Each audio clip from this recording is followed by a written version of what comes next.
Live from the Tucson Arena, this is University of Arizona Hockey. It's time to drop the puck with Timothy Gasson, the voice of the Wildcats. So let's head to the action with Arizona Wildcats Hockey.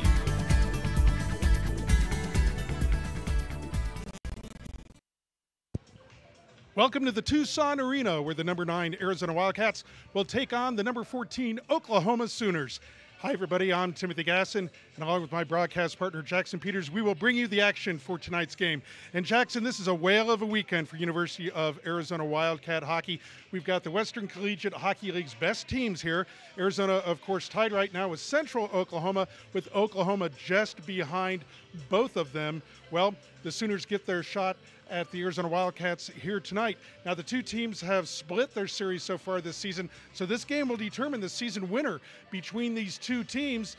Arizona has split their first two series to start this second semester. This will be the first game for the Oklahoma Sooners of the second semester. Do you think that'll have an impact on tonight's game? The Sooners coming all the way from Oklahoma, and this is the first game of the second semester. Will that affect their play here tonight? I think it has to. I mean, we look at the game between the University of Arizona and Grand Canyon. Both teams were a little slow coming in. It's their first game of the season, and they only had to drive about 2 hours. So thinking about Oklahoma coming basically across the country, it's going to be difficult for them to find their wheels, but I expect them to, have a pretty good feel of the game towards the beginning of the second period. Well, motivation for the Oklahoma Sooners is very high. If there was an easier road trip for the two Oklahoma schools, the Sooners have it. They play here tonight against Arizona. Now, that's a tough challenge, don't get me wrong. But for the other two games of the road trip, they'll head to Tempe to play Arizona State. ASU is out of the rankings. They're in rebuilding mode right now. If Oklahoma can win this game tonight, they have two easier games on the road for the rest of the weekend. For the Arizona Wildcats, this is as tough as it gets. They have Oklahoma here tonight, and then Central Oklahoma Friday and Saturday night. They're tied for the league crown so far this year, the lead league so far. These three games could determine the league championship. Are the Arizona Wildcats mature enough, old enough a team to handle this kind of opportunity? Well, and that's the thing, Tim. For some Wildcat hockey fans, some players, it might be hard to recognize that these could arguably be some of the biggest games of the year. What really sets up where they're going to finish off the year, whether they finish in a high spot for nationals or a low spot. These are three incredibly important games. And, we're just going to have to wait and see if this team is able to recognize, how important these games are.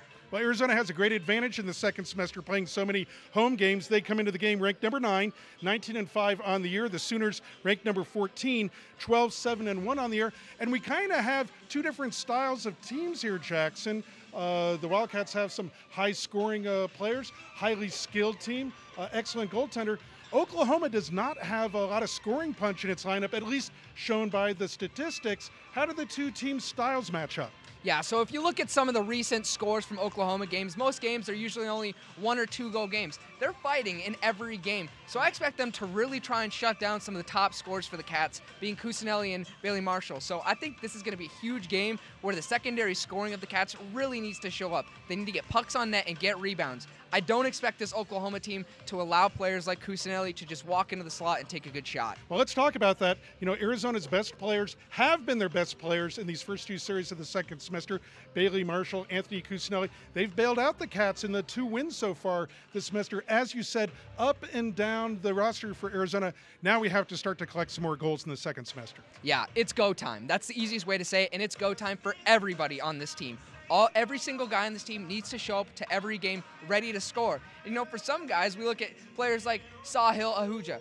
He hasn't seen a lot of ice time, but he had a goal in his first game. We need stuff like that to happen. Guys need to come out here ready to play and get into the areas where pucks are scored. Because as much as we like to rely on players like Cusinelli and Marshall to, score 2 or 3 goals a game, it's just not going to happen every game, especially when you're looking ahead to the national tournament. That's not how you win games. That's not how you win national tournaments. You got to have guys up and down your roster, guys with 2 or 3 goals coming up big in games. So, you got to really start pushing those guys to make a huge effort, which I expect to see coming down along the road. Well, a lot of this has to do with leadership on the ice, and congratulations to 3 of the Wildcats who each received an A on their sweater this week. Exciting news for Manny Rowe, Bailey Marshall, and the lone senior on the team, Charlie James. That has got to be an exciting moment for them in front of their teammates to be told They're now assistant captains along with Anthony Cusinelli, the captain of the team. Yeah, as a player, you'll never admit that you want a letter on your jersey. You don't want to be that guy that, but you're thinking about it, especially if you're a guy like Manny Rowe that really just embodies what this Arizona program about. Yeah. That's huge for him. He's calling his parents as soon as the coach tells him. It's a huge moment for him. And I expect tonight, maybe that'll give him a little extra boost, maybe give him a little more momentum, even though he's one of those guys that gives 110% every time he puts that sweater on. Okay, we're going to send it down to ice level for the starting lineups. We'll have the national anthem, and then we'll drop the puck. A really good one here tonight at the Tucson Arena. Number 9, Arizona. Number 14, Oklahoma. You are watching University of Arizona Wildcats hockey. Josh Hussar. At left defense, number 17, Isaac Boss. At right defense, number 22, Jackson Giamona. And in the nets tonight for the visiting Sooners, number 31, Brendan Manquin.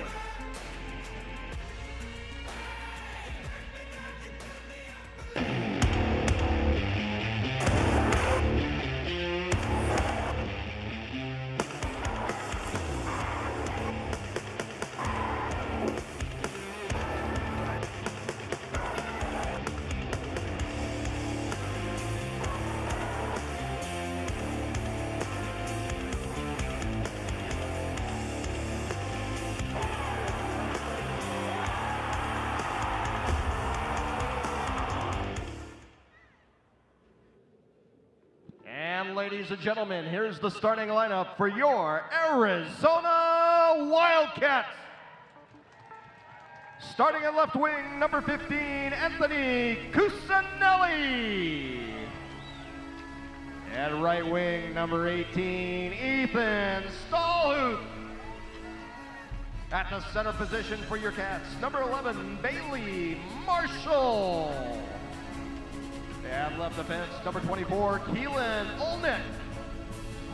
At right defense, number 20, Manny Rowe. And in the nets tonight for your Wildcats, number 35, Nolan Bivelsick. The head coach of your Wildcats is Chad Berman. Your assistant coaches, Toppy Hogan and Shane Fossell. And now, ladies and gentlemen, we ask that you please rise. Gentlemen, remove your hats and face the south goal for our national anthem, which is sung tonight by Gary Smith. Oh, say, can you see by the dawn's early light what so proudly we hailed at the twilight's last gleaming, whose broad stripes and bright stars through the perilous fight o'er the ramparts we watched were so gallantly streaming, and the rocket's red glare, the bombs bursting in air, gave proof through the night that our flag was still there. Oh, say, does that star-spangled banner yet wave o'er the land of the free and the home of the brave? And we're ready for hockey here at the Tucson Arena. Timothy Gasson here along with Jackson Peters. We're about to drop the puck between number 9 Arizona and number 14 Oklahoma. As we said, the two teams have split the season series so far. This is the rubber match. Jackson, do you have some keys to the game for Arizona? They have their number 1A goaltender, we call him, Nolan Bivelsick, in between Anthony Shiro and Bivelsick. Those are two real starting type goaltenders, but Nolan getting the nod here tonight. What are the keys to the game, do you think, for the Oklahoma Sooners and the Arizona Wildcats? So there's two big things I see for Arizona here. One, they need to get the secondary scoring moving. We talked about that in the pregame. I can't stress enough how important that is. And the second thing is, we've talked about it for I don't know how long, Tim, is they got to get better with their zone breakout. They got to get the puck out of the zone cleanly and quickly. We see them lose the puck a lot on their own blue line, which leads to turnovers, which leads to chances. And for Oklahoma, like I said, they just got to shut down the top scorers for the University of Arizona, which I think is something as an Arizona Wildcat you got to kind of hope for. It pushes them to be a little better, but, just shut down the top players. Well, the puck is on the ice, and we are underway between number 9 Arizona and the Oklahoma Sooners. This is going to be a big test for Arizona as the puck gets to Anthony Cusinelli right in the side. He scores! Anthony Cusinelli!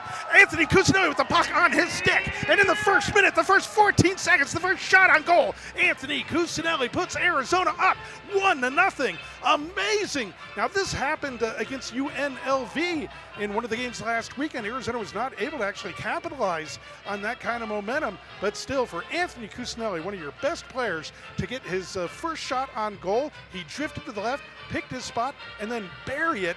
That's got to be an incredible psychological boost for the Arizona Wildcats. Yeah, and there's something there that Cusinelli, wasn't even part of that I love there, Tim. You had 2 Wildcat players rushing the net. They were expecting the rebound, and luckily for the Cats, Cusinelli was able to put it right in, but there were 2 Cats there ready for the rebound. That's exactly what we need to see.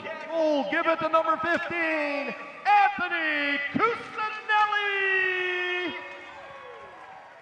The assist goes to number 11, Bailey Marshall. Well, that's Cusinelli from Marshall. Time of your Wildcat goal, 14 seconds. Wow, an amazing goal by Anthony Cusinelli. And as you said, Jackson, when the Wildcats crash the net, good things happen for them. They kind of got away with that in the second game against UNLV. When they have a heavy forecheck and they crash the net, good things happen. Cusinelli taking his time. He saw something there drifting to the left, and he put it in. Now let's see how the Sooners respond. We are so early in this game. The Sooners wearing their gray jerseys. Arizona in their cardinal red. And we're just underway. You see the hitting picking up there. I expect to see a lot of that from Oklahoma here in the game. I mean, to come across the country and get scored on that quickly in the game has got to be frustrating. Yeah, Josh Larson got rid of the puck, and as the puck comes in on Bivelsick and just goes wide, I don't think he saw exactly where that puck went, digging for it behind the net.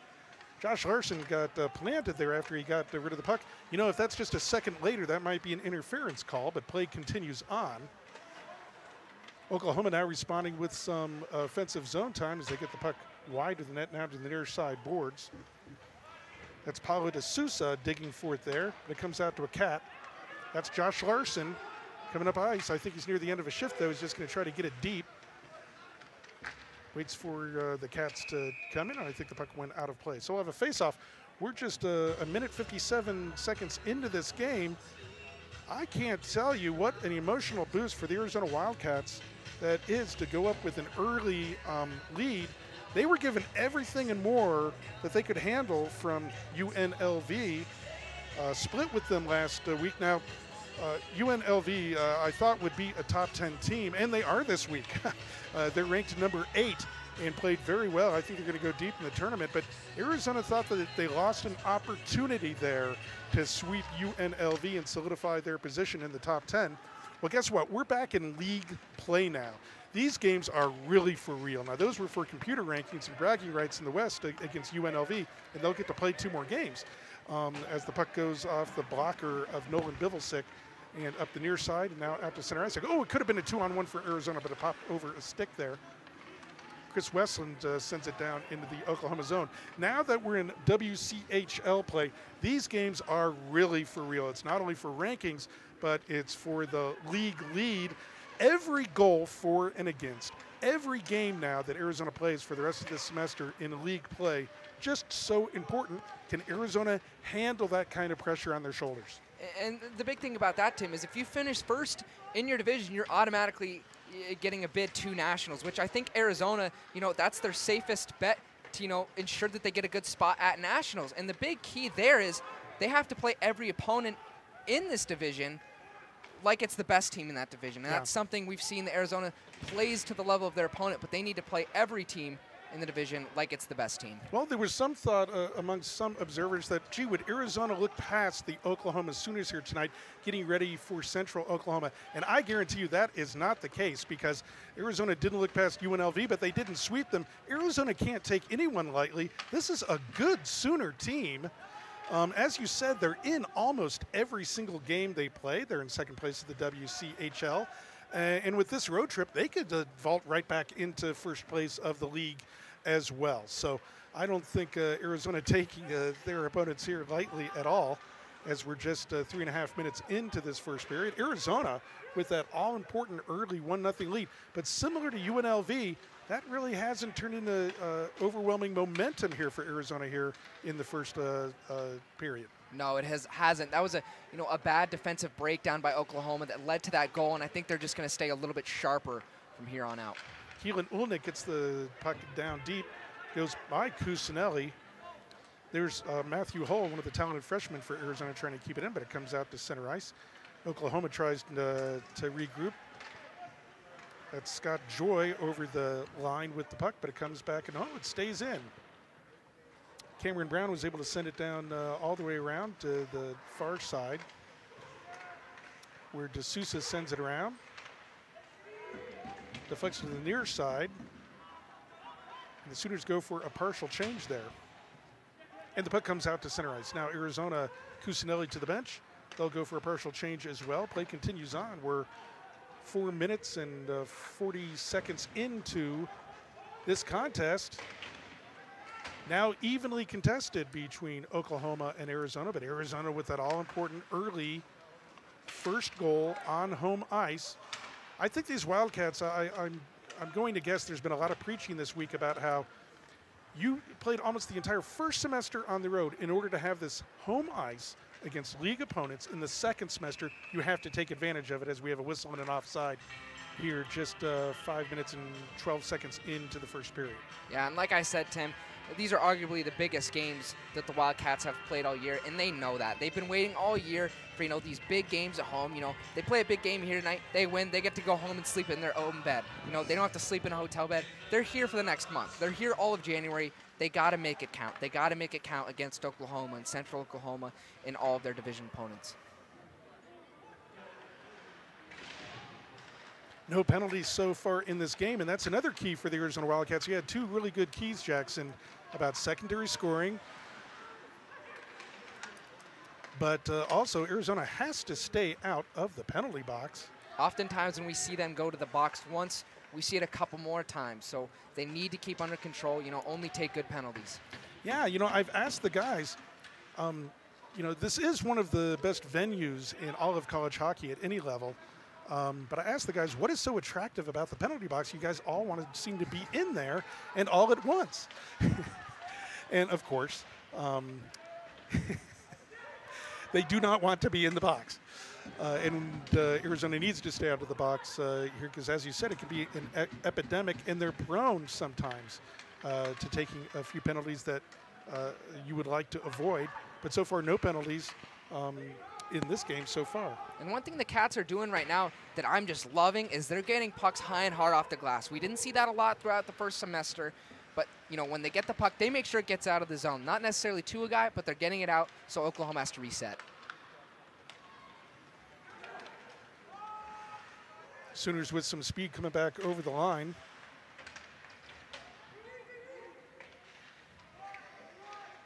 Digging for it in the near side corner. And those physical battles are going to determine who gets the upper hand in this game. Oklahoma plays gritty, close games. Let's see if Arizona can respond to that style of play and hang with them and throw some bodies on their home ice. And the big thing with that, Tim, is they need to win those one-on-one battles. I mean, you're right, this is a gritty team, but, there's no reason you can't use your speed to get to those pucks first. Cats keeping their shifts good and short.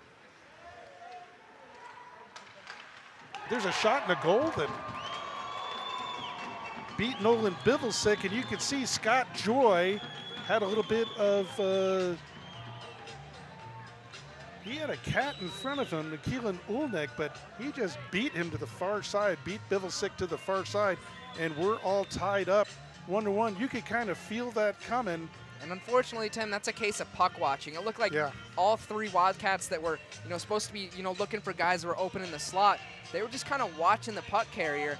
And unfortunately, they left a guy wide open in the slot, which led to the goal. We'll wait for the call here.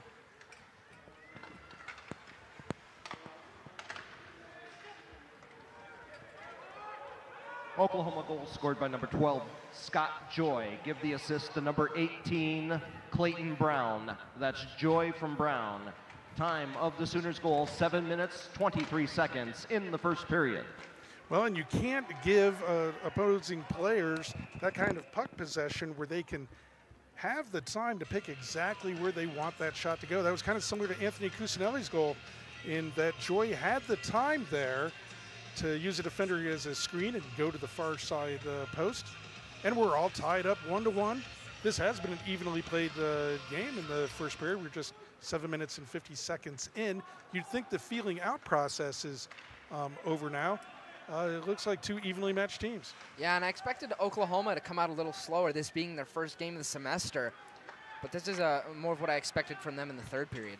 Yeah, you know, this has got to be exciting for the Oklahoma Sooners to. Oh, there's a shot and a tip, and it's in the net. That's a shot and a tip. And wow, what a stretch to get the stick on that puck. I think that's Ethan Stalhuth. Yep, Ethan Stalhuth with the goal, stretching and just getting his stick on the puck. Wow, what a beautiful goal, and Arizona takes a 2-1 lead. And that's why I say, Tim, never stop going to the net. That's what Ethan Stalhuth did there. He did everything to get to the net before the defenseman for Oklahoma did, and luckily for him, he was able to just get a piece of the puck there and tapped it right in. Wow, just enough to redirect into the net. Beautiful skill goal by Ethan Stalhuth. As you said, keep going toward the net. Stalhuth breaks after the puck in the Sooner zone again, tries to get it to the slot to Cusinelli, but in the counter punch, here comes Oklahoma. Goal, give it to number 18, Ethan Stalhuth. The assist goes to number 11, Bailey Marshall, and number 13, Matthew Hall. That's Stalhuth from Marshall and Hall. Time of your Wildcat goal, 8 minutes, 10 seconds in the first period. He shoots. He scores. And Van Gwyn gobbles up the puck there for a face-off. You know, that might seem like a little play there, Jackson. That's the kind of skill play that can really turn a game. Yeah, it is. When you show just how hard, you want a game like this.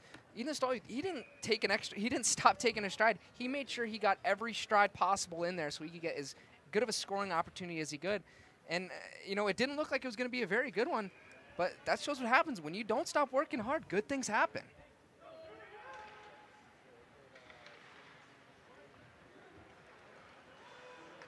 Manny Rose throws the puck back into the Oklahoma zone where Luke White digs for it. White's taken down, no call, and play continues on. That was probably just a good body on the puck.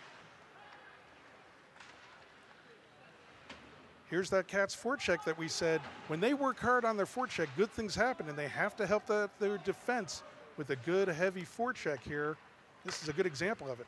And one thing that's really hard to combat if you're a defenseman is when the forecheckers have a lot of speed. In this Arizona team, that's all we ever talk about is the speed they have. They need to use it, get on defensemen quick, and make them make a bad decision. Puck goes in behind Bivs. Picked up by Manny Rowe. Cats moving the puck here fast. We talked about their breakout. Well, that's one way to get the puck out. They kind of punt it to center ice.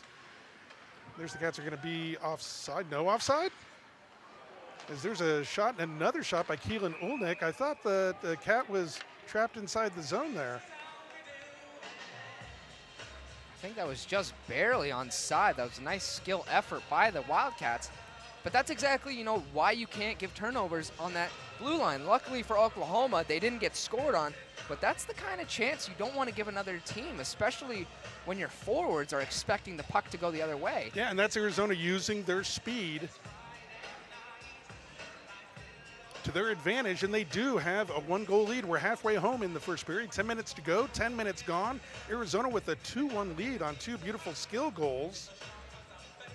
Now it's time for Nolan Bivelsick to come up with a couple big saves as the Sooners respond here on Tucson Arena home ice. Chris Westland in on the faceoff for the Arizona Wildcats. Won by the Sooners. They move it up the near side boards and now out to center ice. That's Scott Joy already with the goal here tonight, chasing for it, but it comes back to the Cats. They circle around in their own end. And that's Hull, one of those talented freshmen for Arizona, moving it up to the line, where Kyle Wade just sends it into the Sooners zone. Chris Westland bumping for it there, but Arizona is able to keep it in. Hull keeps it in from the point, down to Westland down low.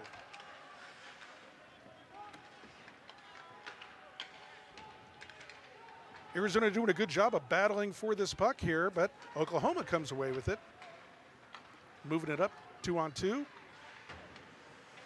He just throws it in, goes for a change is Scott Joy. And one thing I'm seeing here, Tim, is the Wildcats are really pinching on their own blue line. They don't want Oklahoma to have a good, quick zone entry, which is why we don't see a lot of odd man rushes so quickly here in this game. Sooners back over the line. Oh, and the Cats, there's a high hit on a Cat. No call, and play continues on. Oh, and there's Charlie James on the ice, one of the new assistant captains for Arizona. The lone senior on this squad, getting some playing time. There's one thing to be certain when Charlie James is on the ice, you're going to see a player work and hit, and he just goes for a hit on a Sooner. I think he got the worst of that one, but he's okay and up. You're going to see a player working, and that's Charlie James at center ice as the puck. He thought the puck was going to get to him, but it goes around to the far side instead. There, James touches the puck and hits his man. And that's the kind, that kind of effort will get your bench moving. Yeah, he's one of those guys that just radiates a good work ethic. He just makes guys around him want to work as hard as he is.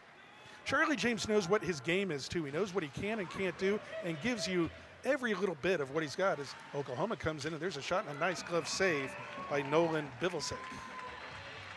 7:52 to go in the first. Arizona with a 1-goal lead.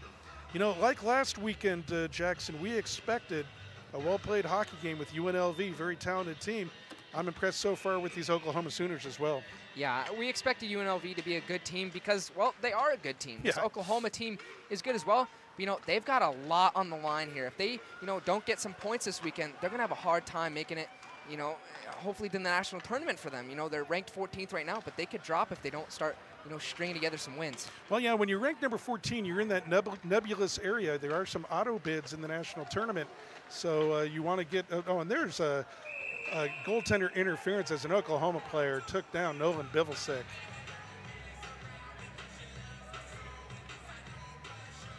Let's hope this is called correctly as Anthony Cusinelli takes a shot from the Sooner player, and he's has a couple things to say about that, but it looks like they're going to call this correctly. I was wondering if they were going to call Nolan Bivilsek on perhaps a little bit of embellishment there because he went spinning into his net, but he was absolutely interfered with there by, it looks like, Raymond Wilson. And I'm not sure if that was an embellishment. It looks like, he got a little roughed up, and then he lost an edge, so it looks like he kind of just did a twirl in the net, but I think this is the right call here. Cusinelli, he stood up for his goaltender, and I'm glad the officials didn't take Cusinelli as well. Yeah. And rightfully give the Wildcats a power play here. So we'll wait for the call here, but I think it's going to be goaltender interference on Raymond Wilson, number 81 for the Oklahoma Sooners. And Arizona goes on the all-important power play. Manny Rowe with the puck at the point. Manny Rowe to the far side. On number 81, Raymond Wilson. 2 minutes for interference. Time of that penalty, 12 minutes, 33 seconds. In the first period, it gives your Wildcats a Hogan Transportation power play. Manguin makes a good glove save, and so we'll have another faceoff to his left. This is something we talk about the secondary scoring. Arizona's power play in the second semester needs to get just a little sharper as well. Yeah, special teams are really, where games can be won and lost. You have to be good on the penalty kill, and you have to be excellent on the power play if you want to be one of those elite teams in the ACHA. Sooners dump the puck down the ice. Arizona will try to reset. Manny Rowe with the puck behind his own goaltender. Getting up the ice, Justin Plumhoff. And it's sent down low. Plumhoff's going to dig for it there. Manny Rowe keeps it in over to the far point. He's going to attempt to go cross ice with it back to Rowe. See if he just sends it on net. See if he sends it on net. He sent it up high on net. That was a good idea. He was picking the upper corner, and now we got some extracurriculars after the whistle. I don't think anything should be called here. That Arizona player was pushed into the goaltender. I don't think he intended anything there. I don't think anything is going to be called either. I don't think anything should be. So, 1:10 to go on the power play for Arizona. Manguin did a good job of locating the puck there with all that humanity in front of him. And I think one thing that Oklahoma is doing really well on the penalty kill here, Tim, is they're not letting anything go to the center of the ice. They're getting sticks and lanes, and they're not letting bodies get to the middle of the ice either. Keelan Ulnick not able to keep the puck in the zone. The pass was a little bit outside, so the Cats will have to reset. Bailey Marshall with the puck. Sends it over to Max Meyer. But Oklahoma almost springs. Scott Joy already with the goal down the ice. Nolan Bivelsick gets back into his crease, thank goodness. And Keelan Ulnick comes away with the puck. I know goaltenders like to touch the puck. They like to move the puck. It just makes me so nervous when they're outside the crease. Yeah, it's definitely a new style of goaltending. You know, we didn't see this 20 years ago as much. Well, Ron Hextall. I mean, Ron Hextall lived at the blue line, so we have seen it. But with goaltenders, younger goaltenders in college hockey, you're absolutely right. Sometimes they can get fancy with the puck. Yeah, it's something, you know, they're starting to teach at a younger age. It's almost expected from young goaltenders that they know how to come out and play the puck. And, you know, it's a real dangerous thing as a goaltender because it's where you can really get caught. Yep. You know, sometimes you get tied up, can't get back to the net. It's an easy goal for the opposition. So you got to pick and choose the right times to go after the puck in the corner. So there's a tough angle shot in on Manguin. He covers up on it, and so with just 14 seconds to go in the power play, we'll have a face-off to his right. 5:40 to go in the first period. Arizona with the 1-goal lead over a very pesky Oklahoma Sooner squad. Sooners break out of the zone, and that should do it for the power play. As there's a break in and a nice save by Bivelsick. Wow. It looked like Hull lost sight of where that puck was. It got behind him, and Bivelsick makes a sure-handed save there.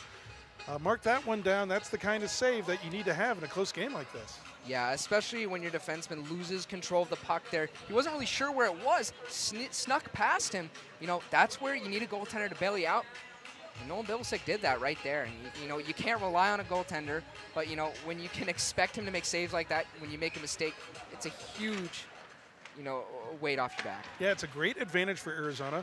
And you know, in tough league games like this, goaltenders are going to have 4 or 5 or 6 of those kinds of saves that are the difference in the game. Nolan Bivelsick, of course, makes the most of his playing time because Anthony Shiro is the #1 goaltender. But I never feel like when Nolan Bivelsick is in the pipes that we're playing our backup goaltender. He's a talented goaltender on many ACHA teams. He would be the starting goaltender. And I just have, you can tell that the guys have confidence in him playing in front of Nolan Bivelsick. Yeah, and sometimes when you see teams, you know, start their backup goaltender, you can see them play a little more defensively, a little more scared. But, you know, whether it's Shuro or Bivelsick, you know, there isn't much change. There's a lot of confidence with this Arizona squad, and I don't think Coach Berman or his players are really aware of just how lucky they are to have 2, you know, starting quality goaltenders every night. They have 2 guys that they can put in and really have good confidence in. Oh, I think they do know how fortunate they are. I think one of the things Coach Berman especially understands how fortunate he is that each of them have a really good attitude about sharing the net. They are competitive individuals, but they know, oh, and could be a break 2-on-1 for Oklahoma coming in over the line, and there's a shot that just goes wide. Another problem with Arizona giving up the puck with a big break going the other way. Boy, that one doesn't go in. Arizona kind of dodges a bullet there. But the 2 goaltenders, of course, want to play. They're competitive people, but very cooperative with each other. Just a really good team atmosphere with those 2 goaltenders. They just want the team to win, and not every team has that. When you have competing talent in goal, only one guy can play at a time, and you can have problems, and it can turn into a problem in the room. We don't have that here, it seems, at the University of Arizona. Yeah, these are 2 goalies that really just care so much about the team. You know, of course, they're both excellent goaltenders, but neither of them seem to care too much about their stats. They're more focused on getting that W every night. No, I think you're absolutely right. 2 humble guys who also know they're very talented guys, which is an important thing. So as Arizona, Cusinelli with the puck coming down low, there's a lot of humanity in front, though. He doesn't have a clear lane, so he has to throw it back up the near side boards. Let's see if Arizona can keep it in. It's kind of tapped down by Bailey Marshall. That's the end of his shift, and play will continue on as the puck comes to center ice. Now back to the Arizona line. And Ethan Stylhuth will just throw it in. Arizona comes away with it briefly as the Sooners attempt to get it out, but Cats intercept. Now back to Manny Rowe, just sends it down low. Another shot from Trey Decker. Bounces wide. Couple good opportunities, sneaky opportunities there for Arizona. Again, a good forecheck. Yeah, they're looking for, those rebounds. Those weren't two excellent, top corner shots. Those were low and hard shots that wanted to get deflected, and that's exactly what the Cats did, just weren't able to get it in. Down to the last 2:50 of the first period, Arizona with a 1-goal lead over the number 14 Oklahoma Sooners. Now stick around, Cat fans. Between the first and second intermission, we'll have a video package of highlights and interviews and everything to do with University of Arizona hockey.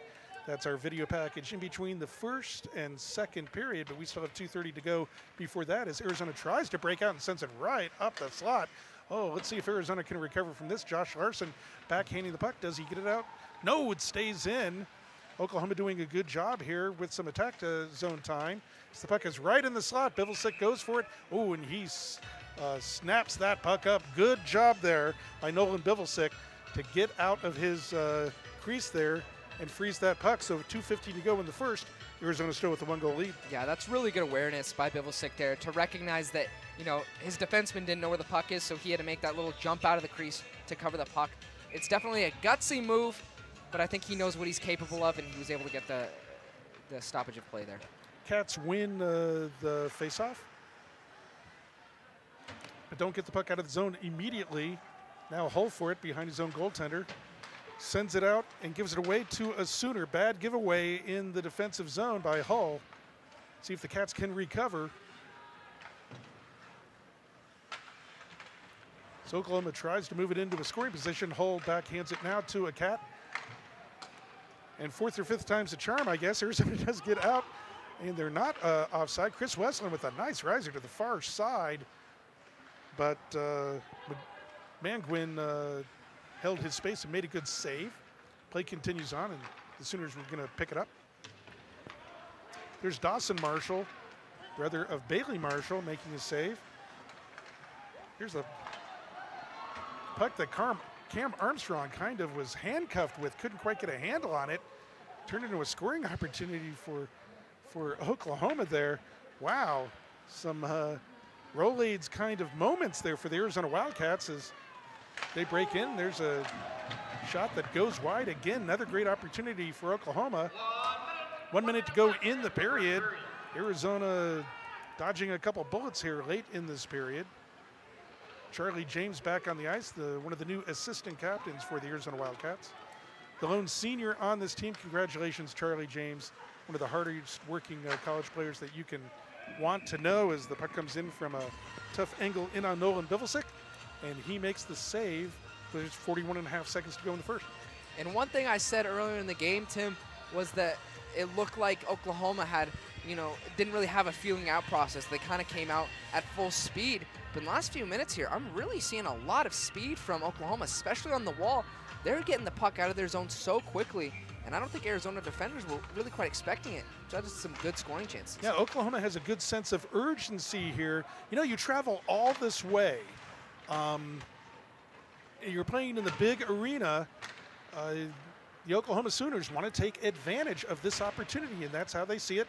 Arizona, of course, sees it as an opportunity against a league opponent to at least stay even with Central Oklahoma, who's playing at Arizona State tonight. Puck comes in on Manguin. He does a good job just to slow things down. Just 17.2 seconds to go in the first.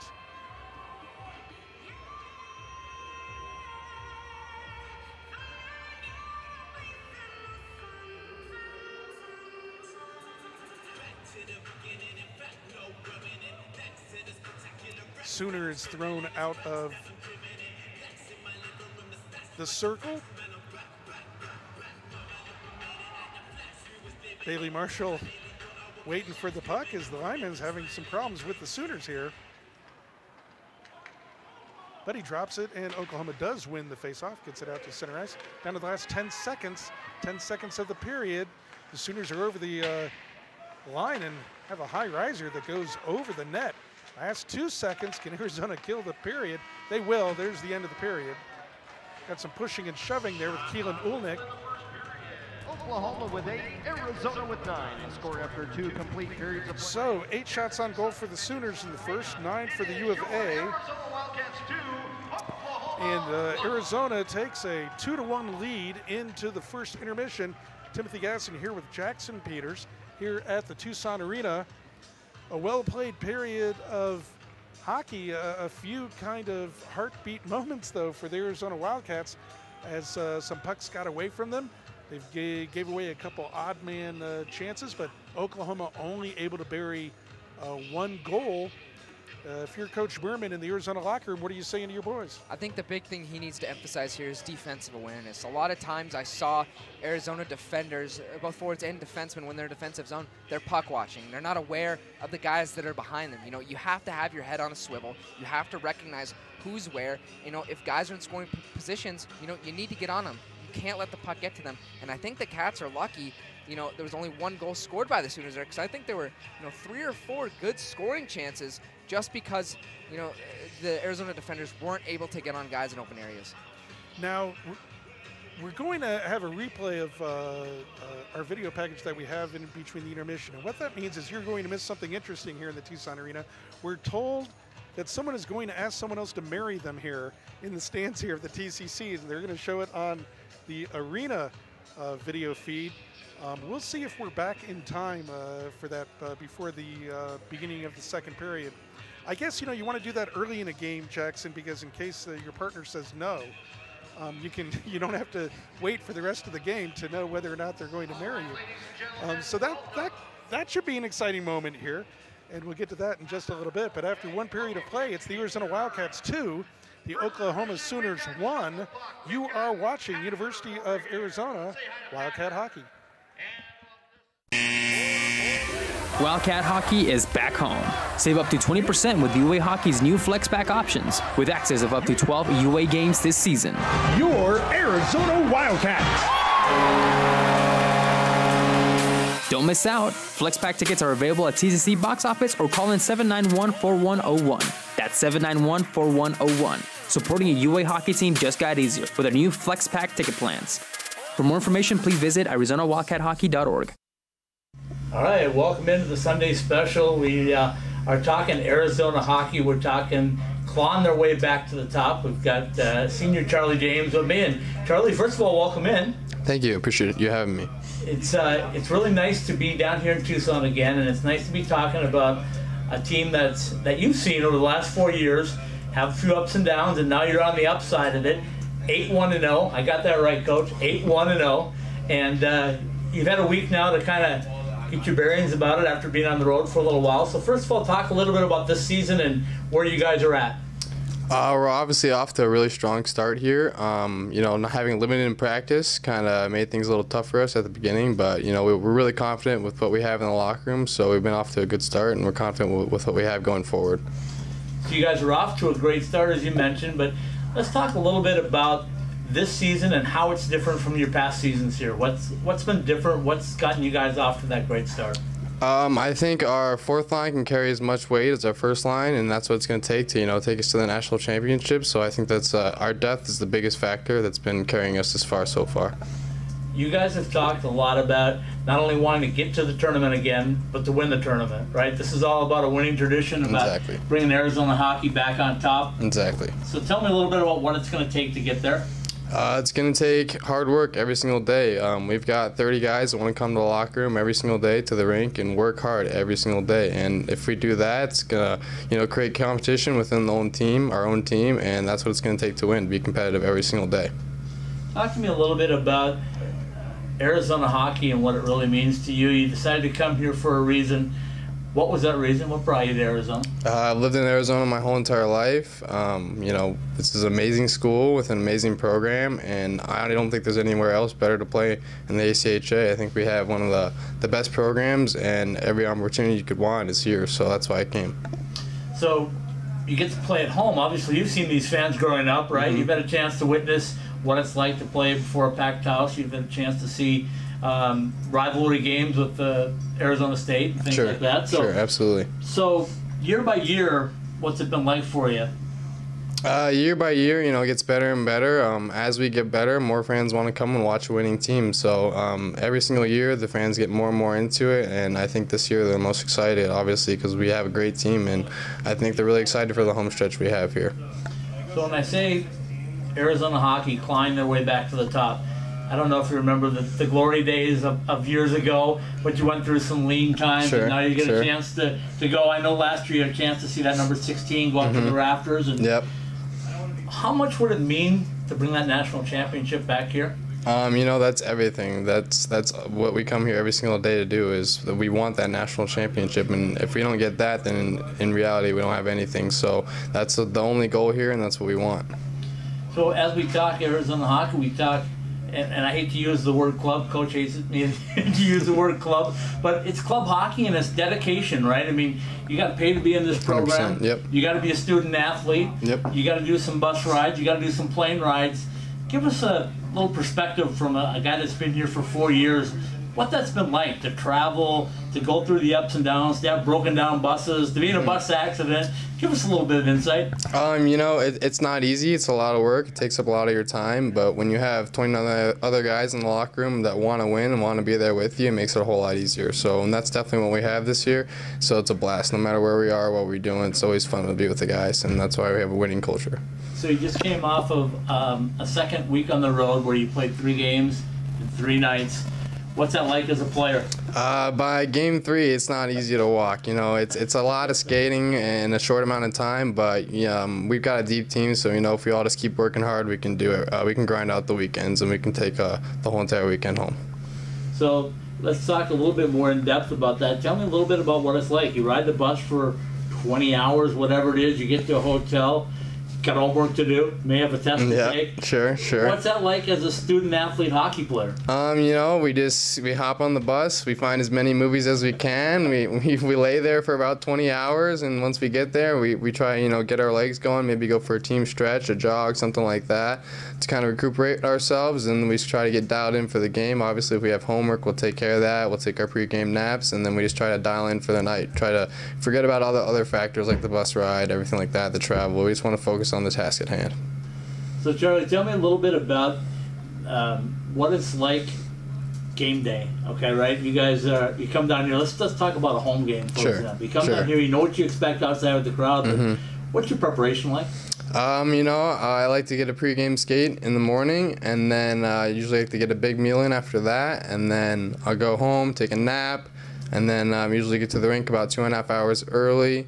Try and just settle in, think about the game, think about what I'm going to do. And then I kind of just like to keep it loose before the game. Just try to get a stretch in, maybe play some soccer with the boys, and then just focus on the task at hand and get ready for the task at hand at night. And has that been pretty similar the full 4 years, or have you seen things tighten up and get a little different as you guys continue to get wins? Personally, I've tried to do the same thing the same 4 years. I've always have, so that's pretty much stayed the same. But I know as a team, we're a lot more focused and dialed in every single day. So I'm talking about clawing your way to the top. Tell the fans out there, the Arizona hockey fans, why they can expect to see you guys not only in the national tournament but challenging for that title.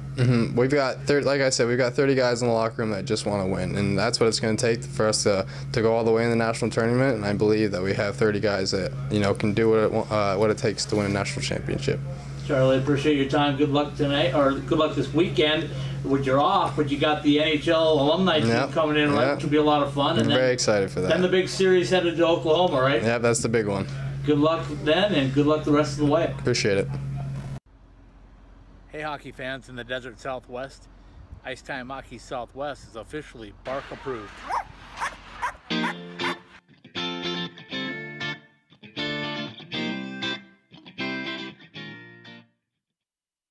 Hello Wildcat fans, I'm Chad Berman, head coach of Arizona Hockey. I'm inviting you out for our annual Pink the Rink event. You could buy one of these jerseys and put the name of any loved one you want on the back. All proceeds go directly to the University of Arizona Cancer Center. Help us put cancer in the penalty box. I'm Timothy Gasson. They call me the AZ Puck Man. I've been following hockey at the University of Arizona for more than 30 years. And this is my Wildcat Hockey Report. Welcome to another Wildcat Hockey Report. Let's send it over to Victor Garcia with a very special video feature. Thank you, Tim. I'm here with Anthony Cusinelli, captain of the UofA Hockey team. So, Anthony, we get to see you play out here on this ice from the stands. We get to see the action, you taking your shots for your goals, amazing stuff. Tell me, what is it like? What is the sensation of skating, feeling the ice beneath you? Tell me about that. Yeah, it's a pretty cool feeling. I mean, I'm kind of used to it by now. I've been skating since I was about 5 years old. I fell in love with the game when I was that young, and I still have the same feeling every time I skate. And it must be a weird feeling knowing that there's other people on the ice. They all want the same thing. What is it like to know that there's other people out there trying to stop you from doing your thing out on the ice? Yeah, it kind of seems like there's a lot of traffic at sometimes. You know, there's 5 guys on your team, 5 guys on their team, and you don't have much time to think. And when you get the puck, you got to make a quick decision, and you don't have as much time as you think when you get the puck, and you kind of have to think on your toes and know what you're doing before you get the puck. With all that gear you have on, people don't know that you have a lot of those gloves going on, you have all those pads on you. How does it feel to feel that end of the stick with those thick gloves? Like, do you feel the puck when it comes to you? Yeah, it's a different feeling. You know, you kind of try to keep your head up when you have the puck, but you can definitely feel every little stick handle.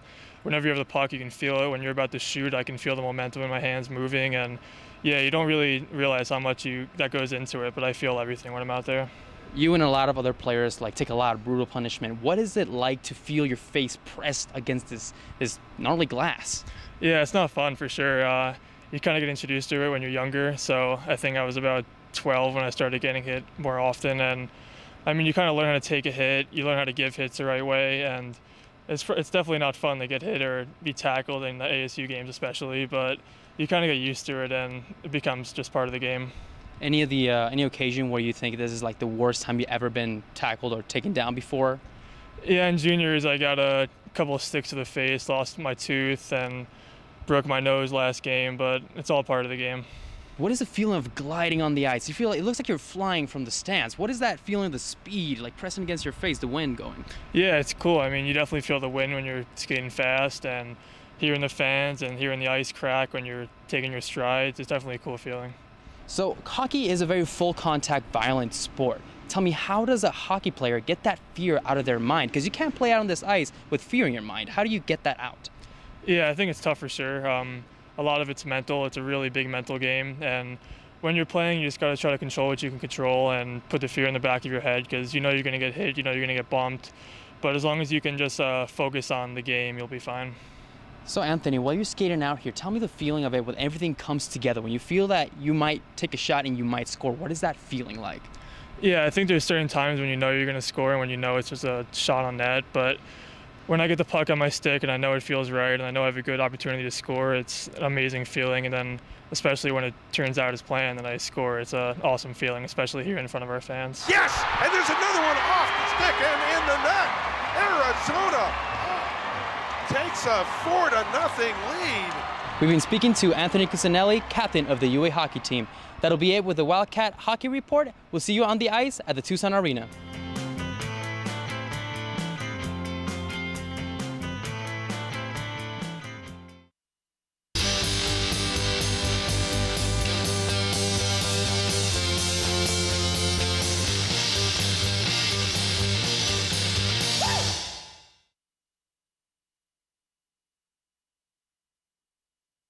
Your hockey team, your Arizona Wildcats.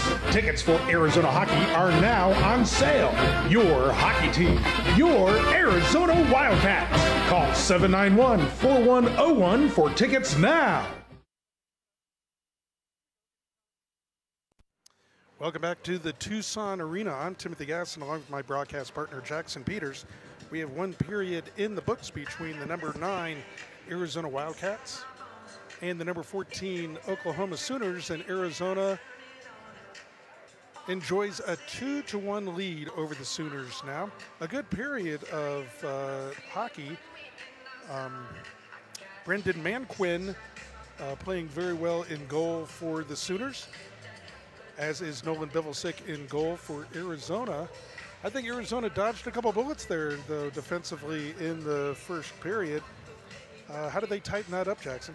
The big thing they need to do there is their defensive awareness. We caught them looking, watching pucks a lot. They weren't aware of where open guys were, especially in the slot, which leaves your goaltender, Nolan Bibelsick, wide open. He can't make every save, especially those cross-crease passes we see this Oklahoma team trying to make so often. So what we need to see Arizona do in the second period is just be aware of where guys are in the defensive zone. You need to be aware of all 5 guys at all times, not just where the puck is. Yeah, I think we mentioned a few times during that first period that Arizona was puck watching a little bit and not moving their feet and not marking their man. And there were a few breaks there for Oklahoma. Now, they didn't put those pucks in the net, but you can't keep giving those kinds of opportunities to a hungry team on the road. Yeah, and I think one of the reasons they weren't able to get the pucks in is, this is their first game this semester. They haven't seen, a competitive team in almost a month. So it's been really hard. We talked about Arizona struggling to, get a feel for things. Oklahoma's doing the same thing. They've got their first period of the second semester, in the books. They're ready to go. And I expect that if they keep giving Oklahoma these chances, Arizona's going to get scored on. You have to be aware of where guys are, and you got to get sticks and lanes. And one thing I've seen Oklahoma do really well that Arizona needs to do is they're clogging the center of the ice. And although Oklahoma's down, they're not letting guys skate through the middle of the ice and get close on their goaltender, which is what Arizona needs to do.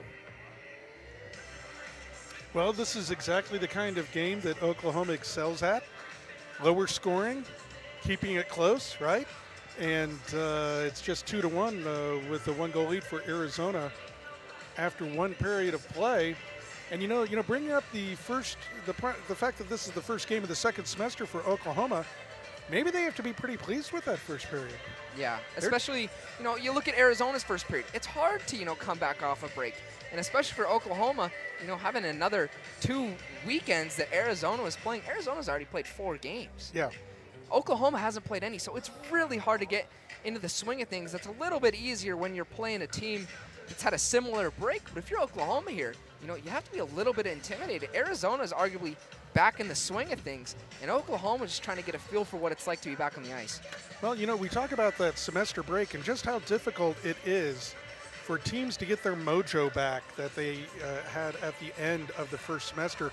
Last year we joked as Arizona won the Cactus Cup against Arizona State to end the first semester of play. We wish they could have gone to the national tournament right then and there because they didn't play nearly as well in the second semester. They did go to the national tournament and win a game at the national tournament, but boy, you just got the idea they could have done some real damage if they could have gone to the national tournament instead of having that month break. Well, kind of a similar outcome for Arizona so far in this second semester.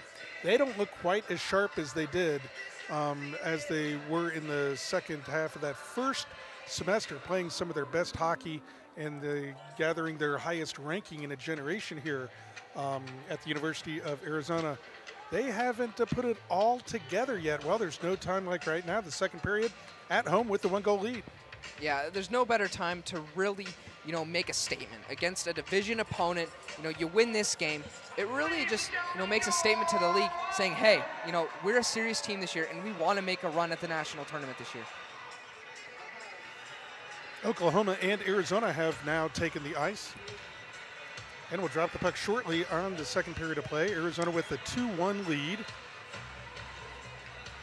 And in the first semester, Arizona had a few 2- and 3-goal leads here on home ice. And you and I could argue about whether a 2-goal lead was good or bad for the Arizona Wildcats. It's been a while now since Arizona has had a 2-goal lead for us to argue like that. They had a laugher against Grand Canyon in the second game of this semester. But other than that, it's been tight and close all the way for the Arizona Wildcats. What do you think that they need to do differently to try to just click a little bit better here than they have in the first 4 games of this semester?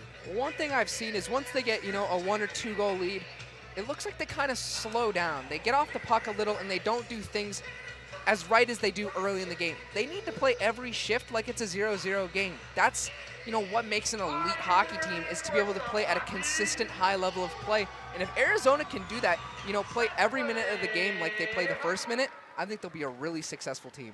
Yeah, you know, Arizona, a very young hockey team, and you have to learn how to win. You have to learn that killer instinct, and that is something that'll be interesting to see if Arizona develops more sharply here in the second semester. As play is back on in the second period of play, Manny Rowe with the puck in the Arizona zone, sends it up the far side boards. Bailey Marshall with it there. Cusinelli coming up ice, and the puck is, just over his stick. Cusinelli with a blast of speed tries to get it back to Marshall. And this is a puck that Oklahoma has to get out. They don't. It's sent back down low again. Can Arizona get to this puck? I don't think they're going to, though. Oklahoma's going to clear the zone. That number one line for Arizona, just so deadly, and already with 2 goals off of that line. One for Ethan Stouthhuth, one for Anthony Cusinelli, and that's the 2 goals for Arizona. 1 goal for Scott Joy from the Oklahoma Sooners. And that's where we stand, 2-1, just underway here in the second period of play. Cam Armstrong with the puck, the far side to Hull. Hull sends it down low, a good ID, and it bounces the corner. Oh, there's a wraparound attempt that just missed, hit the back of the net. As Trey Decker tried to get it in front. Everyone jousts for it behind the net. It's going to come up. Can Hull keep it in? No, he can't. Cats are going to have to vacate there. Josh Larson with the puck back to Hull. Hull looks up ice. That's a good play by a young player there, Jackson. Instead of throwing the puck where he didn't need to, he saw a lane and moved the puck up the ice himself. Yeah, that's one thing you learn as a hockey player is numbers and logos. Recognize, if you see logos, you can't go because guys are looking at you. But when you see a bunch of numbers, which I think he did there, you have an open lane, you go for it. There's another puck that just bounces away from a Sooner and back out to center ice.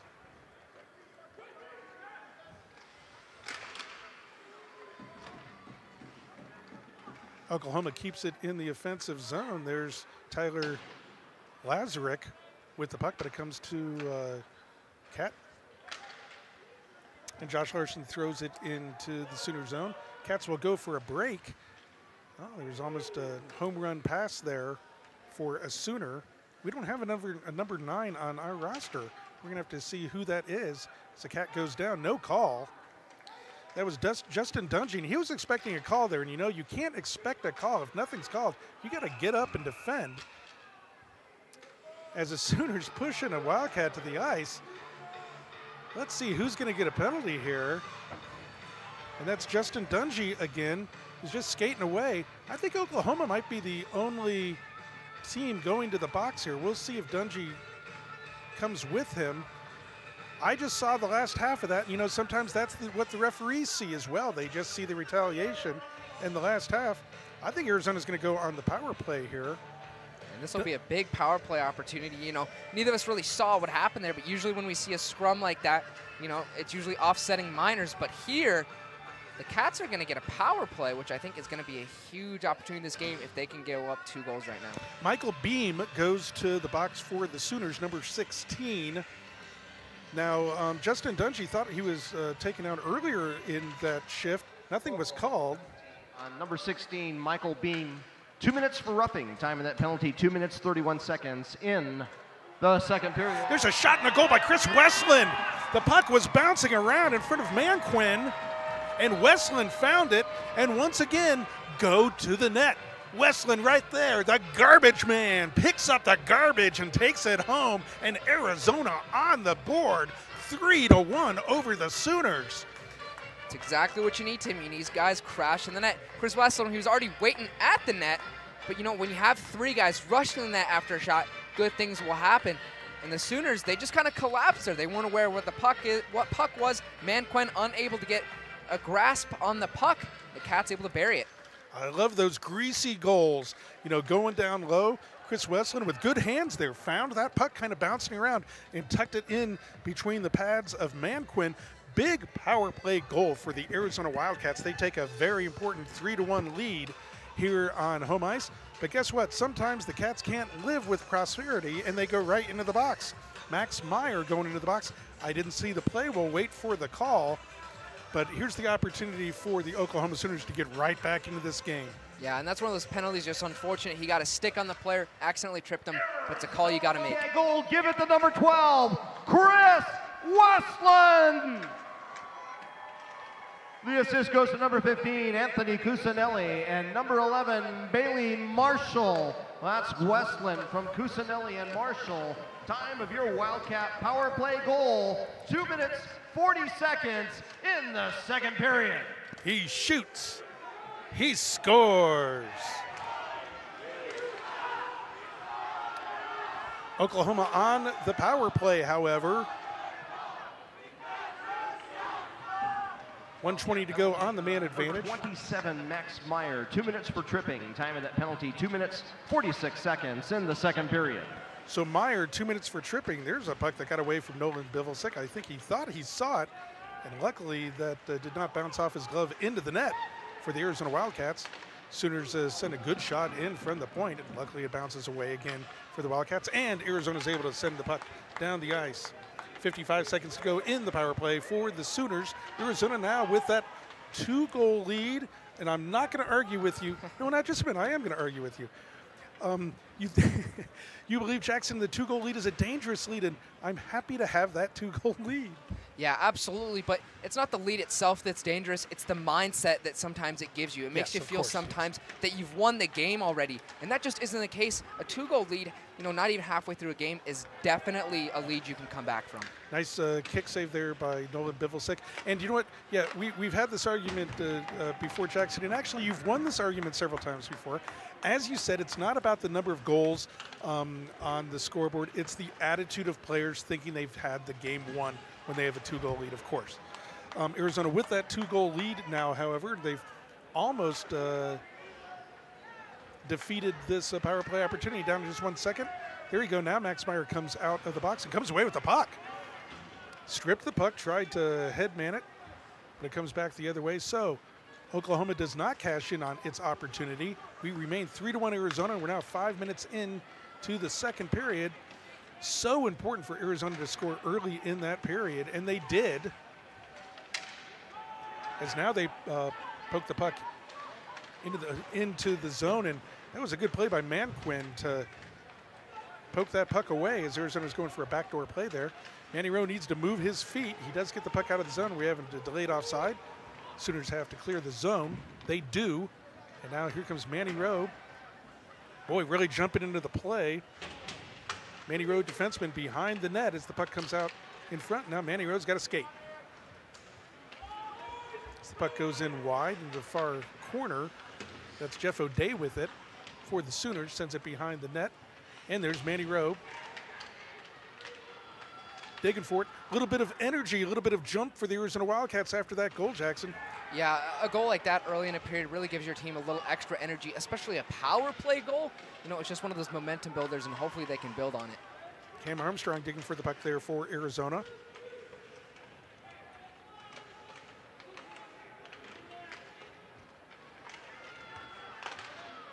Thought Arizona was going to come away with that puck, but guess what?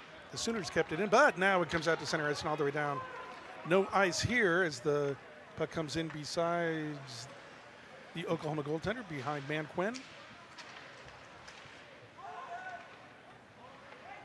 Bailey Marshall doing a good job of tying up his man. Anthony Cousineau with the puck, so dangerous. Doesn't have a place to shoot, though, and it comes out to center ice. He just didn't have the right angle to get that back to Hull there at the point. So they'll go for a partial change, come right back in on the forecheck. When Arizona puts the effort in on the forecheck, their game is so much better. Yeah, we can see how much difficulty Oklahoma's having getting out of this zone. And that's just because Arizona Wildcat players are just plain beating them to the puck. There's a shot that comes in on Manquin, and he does a good job there of just gobbling that up and stop the mayhem. Let's have a face-off because Arizona is really starting to buzz around there and using their speed a little bit and putting that effort into the forecheck. This takes a lot of work to forecheck effectively, and when it pays dividends, it encourages you to keep doing it. Well, it pays dividends for Arizona. Let's see if they can keep up that good forecheck.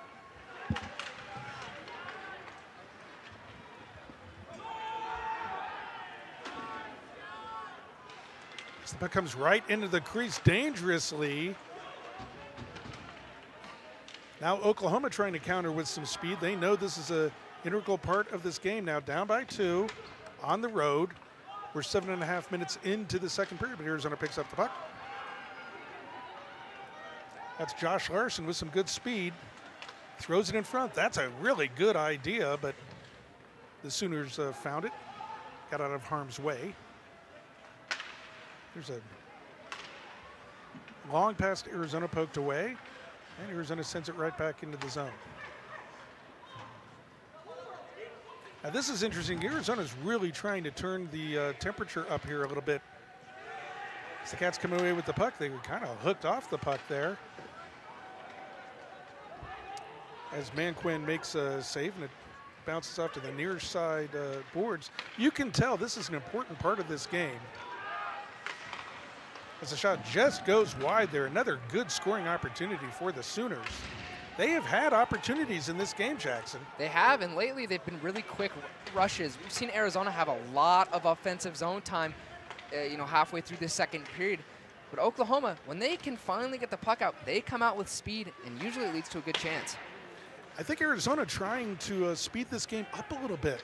I think that's interesting. I think they want to see, can Oklahoma hang with them if they play a speed game now with a 2-goal lead? Maybe figuring that Oklahoma might come up with some bus legs here, some road legs later in this game. Let's see if this pays off for Arizona. As Keelan Olnick turns up ice and looking to motor up over the line. You're going to call that offside, just offside there at the Sooners blue line here. And one thing here, Tim, we talked about, the physical aspect of forechecking. There's one thing about forechecking we don't talk about a lot. That's the mental effect. When there's a guy coming on you and he's just, moving at you full speed, it pressures you into making a bad play. You just want to get rid of the puck.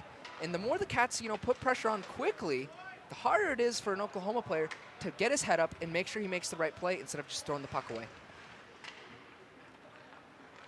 Play back on. Now we're almost halfway home in the second period.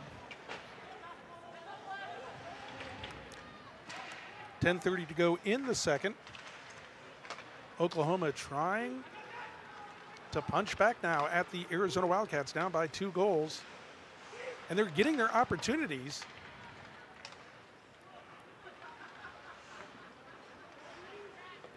So far, Arizona has only given up 1 goal, however. Oklahoma doing a good job in the offensive zone. Arizona needs to find that puck and get it out of there. That's Wes Freiberg trying to dig for it there. Now the Cats come away with it. 1-on-3, now 2-on-3.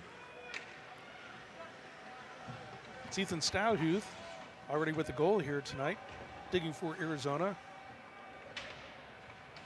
Along with Bailey Marshall, top scorer for the Arizona Wildcats. Cusinelli keeps it in, and he has it in the slot. Oh, it was deflected. The puck didn't come in on Manquin. This top line out there again for Arizona, so deadly. As Bailey Marshall has the puck on its stick. Oh, and it goes over the net. That was kind of a rolling puck. He wasn't able to throw that exactly where he wanted, but that is how dangerous Bailey Marshall is. That puck was coming out of the slot, and somehow he slapped it forward and still got another stick on it.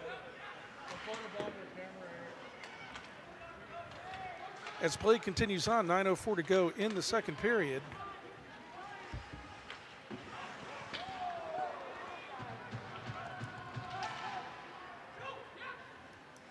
Be interesting to see if this game continues at this pace right now. It's at a very, not frantic, but frenetic pace. There was an elbow, a high elbow from Jeff O'Day right in front of the referee, and he didn't call anything, so play continues on. You just got to play through that. That easily could have been a 2-minute minor on Oklahoma. Cats come away with the puck. There's a man right in front. The puck on his stick. That's where you need to get to, Tim. You need to get in front of the net, get wide open. In Oklahoma there, they kind of got caught puck watching. So what I think both teams need to do here to win this game, they need to shut down in front of their goaltender. Both teams are allowing way too much action in front of their goaltender, yes, especially the Cats. And although Oklahoma only has 1 goal, they're getting a ton of good chances right in front of Nolan Bivelsick. They've got to shut down that area, and they can't let any rebounds activate, to offensive Oklahoma players. Josh Larson with that last opportunity for Arizona. Another one of the very hard-working Arizona players. Josh Larson gets some big shots and big goals for the Arizona Wildcats.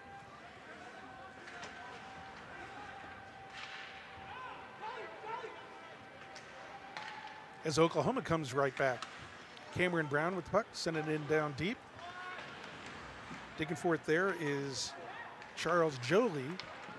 There's a wide open net, and somehow it comes right in front, and that goes in the net. And that all stems from, a blind past him. You learn this from the, as soon as you start playing hockey, you got to pick your head up. You can't just blindly throw the puck, especially in front of your own net. And unfortunately, that's what happened for the Cats there. We just have a one-goal game here now. Yeah, that's a freshman mistake, just whacking at the puck, and it goes right in front of an open net, and Oklahoma's able to pot it. A bad defensive play there by Arizona. Oklahoma's been creating enough of its own opportunities. Arizona cannot give them those gifts like that. And if you're Oklahoma here, you've been working so hard. It's got to be just a gift to have one just pass you right in front of an open net like that. Give it to number 94, Charles Jolie. Give the assist to number 12, Scott Joy, and number 18, Clayton Brown. That's Jolie from Joy and Brown. Time of the Sooners goal, 12 minutes, 4 seconds in the second period. So, the Sooners cut that 2-goal lead in half. It's now 3-2, 7:48 to go in the second. This is exactly the kind of game that Oklahoma plays. Keep it close, keep it gritty. Boy, Arizona was really playing a speed game there. But Oklahoma's the one who comes up with the next goal. And you have to wonder, Tim, if this is going to hurt the Arizona Wildcats' morale here. That is a goal. It comes off a mistake. Hockey is a game of mistakes. That's one you just can't let in. I'm interested to see how this affects the emotions of the team. Artisoni with the puck over the line. Feeds it in front. There's a little bit of a hook there on Max Meyer, but good defensive play. We play on. Artisoni, another one of the talented freshmen for Arizona, trying to come out with the puck. But instead, Oklahoma sends it up to center ice. Arizona's going to throw it right back in, delayed offside, as Max Meyer gets back onside.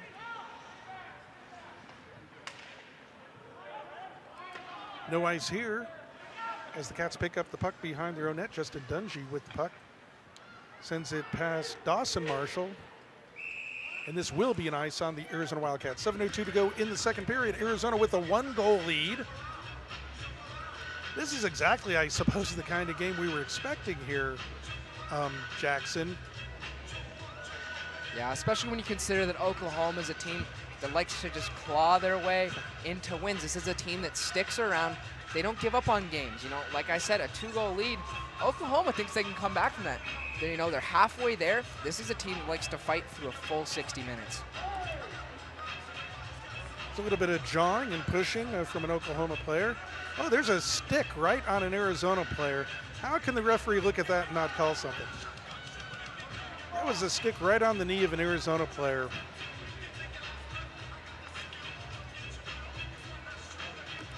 Take a look right in the slot there after this face-off and see if anything happens and play just goes on.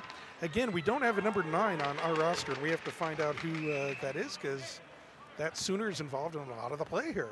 Yeah, he's been all over this. He's making plays, so I'll be sure to figure out who that is. We'll have a face-off back in the Arizona zone.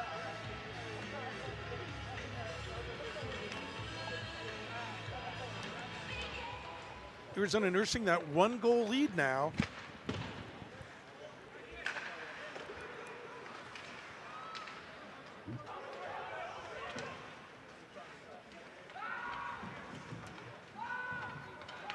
Bit of a pileup in front of the Arizona bench, and the Sooners come away with the puck.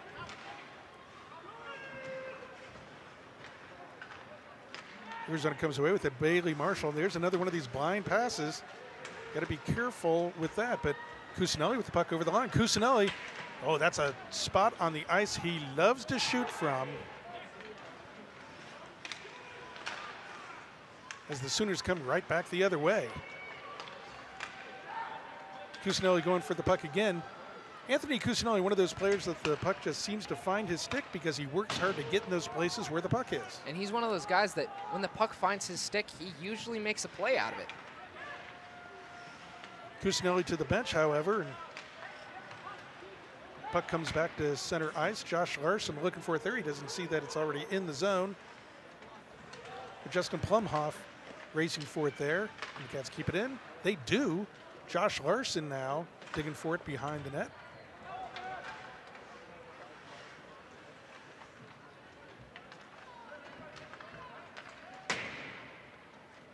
But the Sooners get it back out of the zone.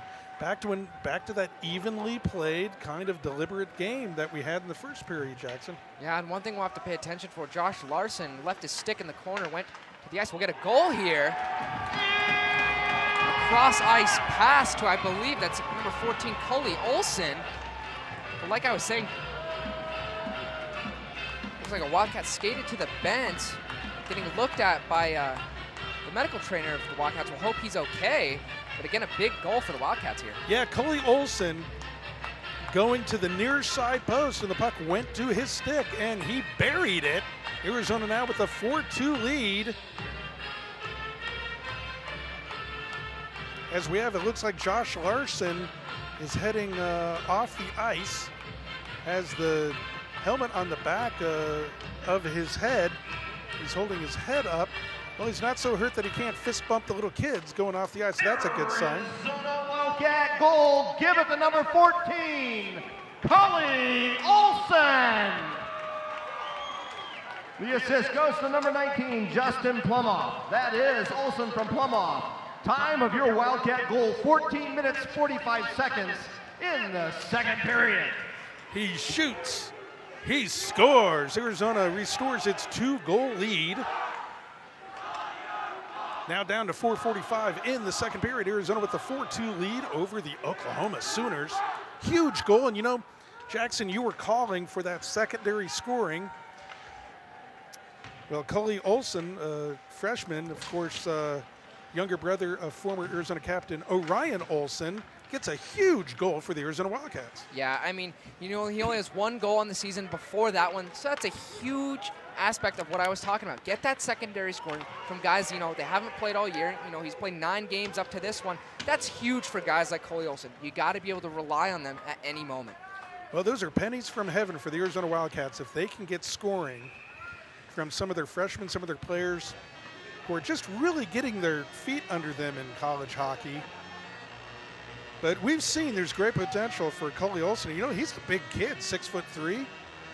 He's just 180 pounds, but he's just a freshman.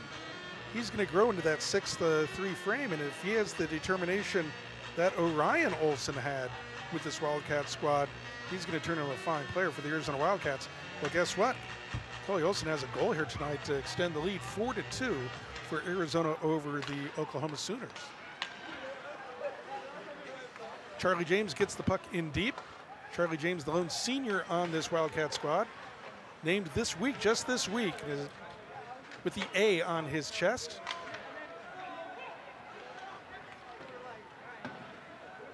This puck comes back to Manny Rowe, over to Keelan Ulnick. 3:30 to go in the second period. And I think one thing that the Cats really just need to keep doing is they need to shut down in the defensive zone. They're still allowing Oklahoma to get too good of a handle on the puck. They got to get the puck to the outside. Can't let pucks get in the middle of the ice. Well, there's a glove by Nolan Bivelsick, and we'll have a face-off to his right. And tempers are starting to raise here a little bit between these two teams. There's some pushing and shoving. You can tell this is a league game, that this is an important, critical game for both of these squads. Yeah, especially when you consider that Oklahoma was just 1 goal away from tying it up just a few minutes ago. So if you're Oklahoma here, you got to be frustrated. You're all over the place. You're getting good quality scoring chances. You get one, you're 1 goal away, and then here you are. You're in the same 2-goal deficit you were in.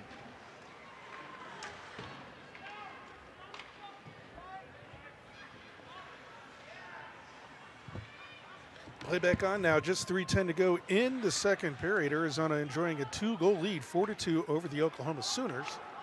Cats pick up the puck, and they just ice the puck. Now that's an unforced ice. That's the kind of thing that, in a close game especially, you have to avoid those unforced errors like that. Yeah, those, that's a scenario, where you have to come all the way back down your ice. You can't change players. That's really where it can get scary, especially if your offensive line has been out there for a long time. Those guys can be real tired. Well, and that was a situation where the Cat could have actually skated to the red line. He didn't need to fire that puck and get the ice, but Arizona comes away with a 2-on-1. The Cats with a 2-on-1. There's a shot that goes high and wide. Headhunter off the glass by Ethan Stalyuth. Great opportunity is there's a open net opportunity for the Sooners, but the puck isn't there now. It clears the zone. There would have been no ice.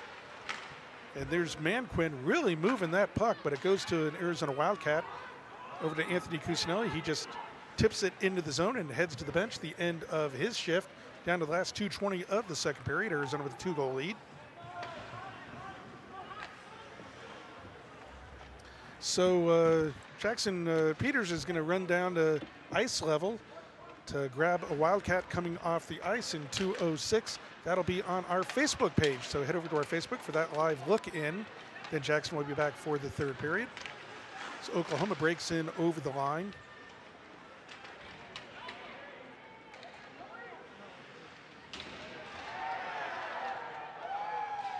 Boy, Cam Armstrong just bullied a Sooner to the ice. No call. We continue on. Throw it up off the glass, but not out of the zone.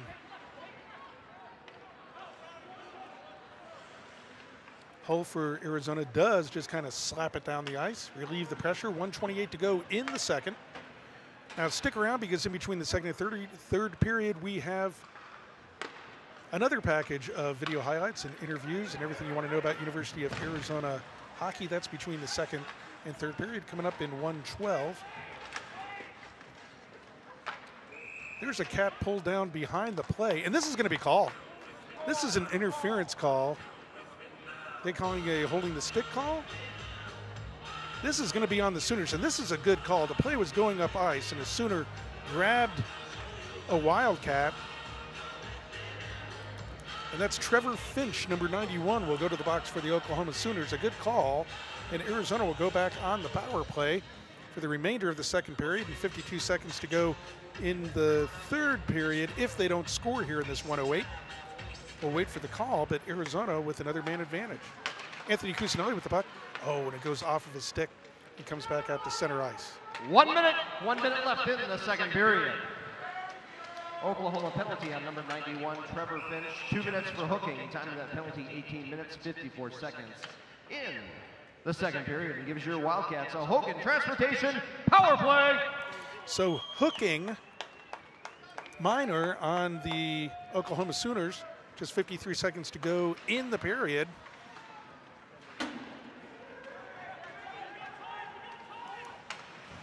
Arizona with the man advantage. Cusinelli at the point. Here's Westland over to Cusinelli. Goes to the center of the ice, the far side. There's a shot in on Manquin. He wasn't quite sure where it was or if he had it, but the whistle blew. The puck comes all the way out back into the Arizona zone. I think an Arizona player trying to say, see, it wasn't frozen, but the referee lost sight of the puck, so he blows his whistle, and that's it for that play. 36 seconds to go in the period. Face off to the left of Manquin. There's Cusinelli with the puck. It was a rolling puck, though. He had an open shot, but it was a rolling puck, and he couldn't really control that shot. Unfortunate for Cusinelli.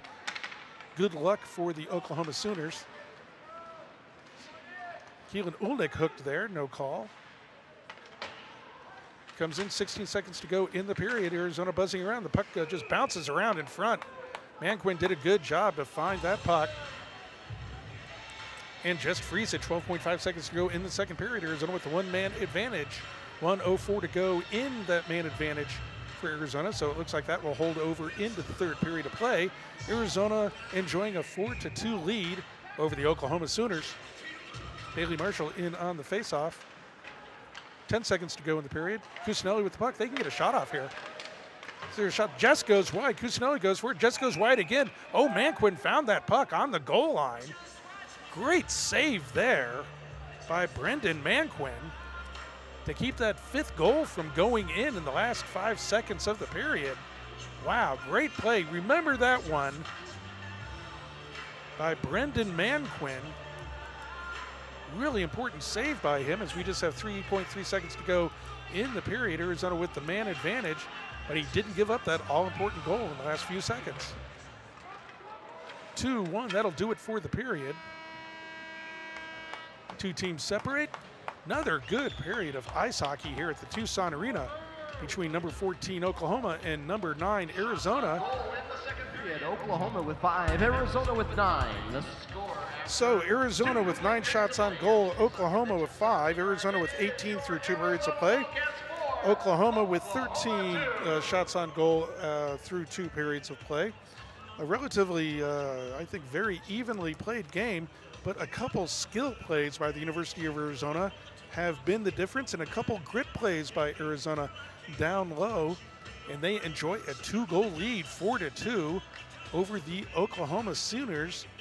And there's a little bit of a jump in the step of the Wildcats as they leave the ice.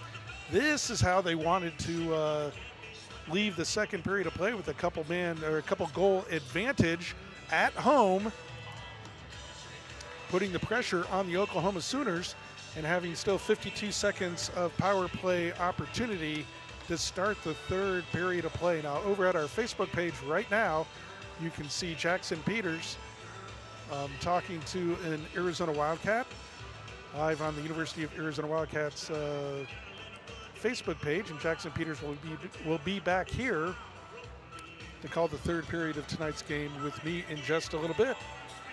But right now we're going to go to a video package of highlights and interviews, everything to do with Arizona hockey, because at the end of 2 periods of play, it's number 9 Arizona 4, number 14 Oklahoma 2, and you are watching University of Arizona Wildcats hockey. Wildcat Hockey regresa a Tucson y tú puedes ahorrarte hasta 20% en boletos con los nuevos paquetes de FlexPack. Your Arizona Wildcats. Un acceso de 6 a 12 juegos esta temporada de los Gatos. Boletos disponibles en Tucson Convention Center o llamando el 791-4101. Apoya a su equipo esta temporada con FlexPack. Para más información visite ArizonaWildcatHockey.org.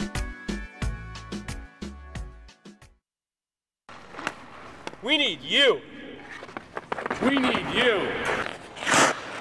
We need you to support Wildcat Hockey. The Wildcats are back in action, and it's time to show your U of A pride at the TCC Arena. Please call for tickets or come to the TCC box office. U of A Hockey is affordable and fun for the entire family. We need you. We need you. We need you to support U of A Wildcat Hockey.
It's time for another Arizona Wildcat Hockey, This or That.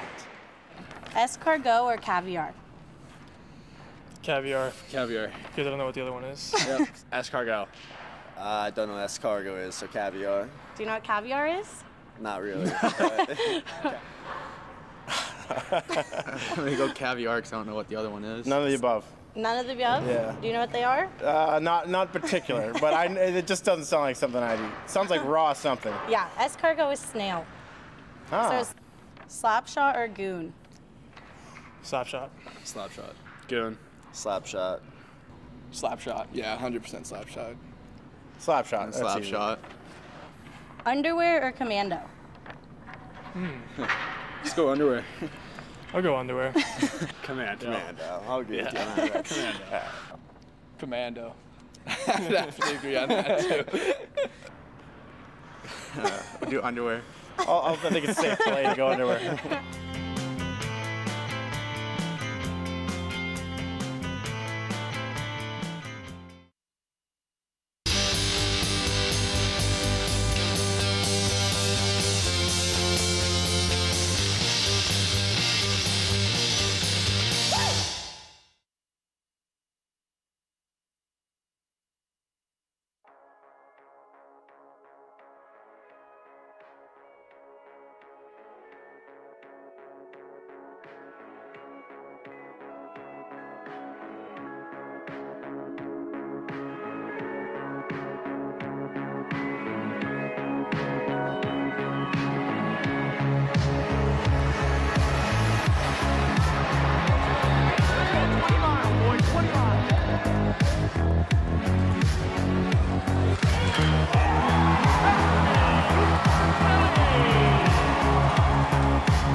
Longtime Arizona hockey fans might remember that I was the media director for the team for the first time in the late 1990s, and I found a recruiting video that I made for the team in the year 2000. Now, in the 1980s and 1990s, as college hockey got more popular, it was common for colleges to put the word ice in front of their nickname. So Arizona State were the Ice Devils, and Arizona were the Ice Cats, and that's the name that you'll see in this recruiting video, which was made a full 10 years before Arizona adopted their regular Wildcat nickname.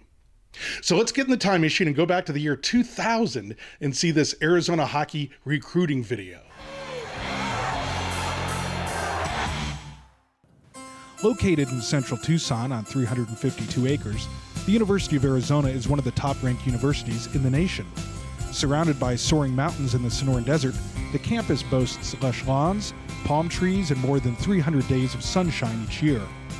More than 35,000 undergraduate and graduate students attend the U of A, coming from all 50 states and more than 100 foreign countries. Arizona also has one of the most successful collegiate men's ice hockey programs in the United States, the Arizona Ice Cats. It's a new season, a new century. But you still can't beat this cat. It's the 21st season of Arizona Ice Cat College Hockey. 18 home games at the TCC with 4 matchups against arch rival ASU. The Arizona Ice Cats compete in Division I of the American Collegiate Hockey Association, the ACHA. All home games are played in the 7,000-seat Tucson Convention Center near the U of A campus. More than 1 million fans have packed the TCC over the years to watch Arizona Ice Cat hockey. That's an average of 5,000 fans a game, making the Ice Cats one of the top 5 draws in the U.S. for collegiate hockey at any level.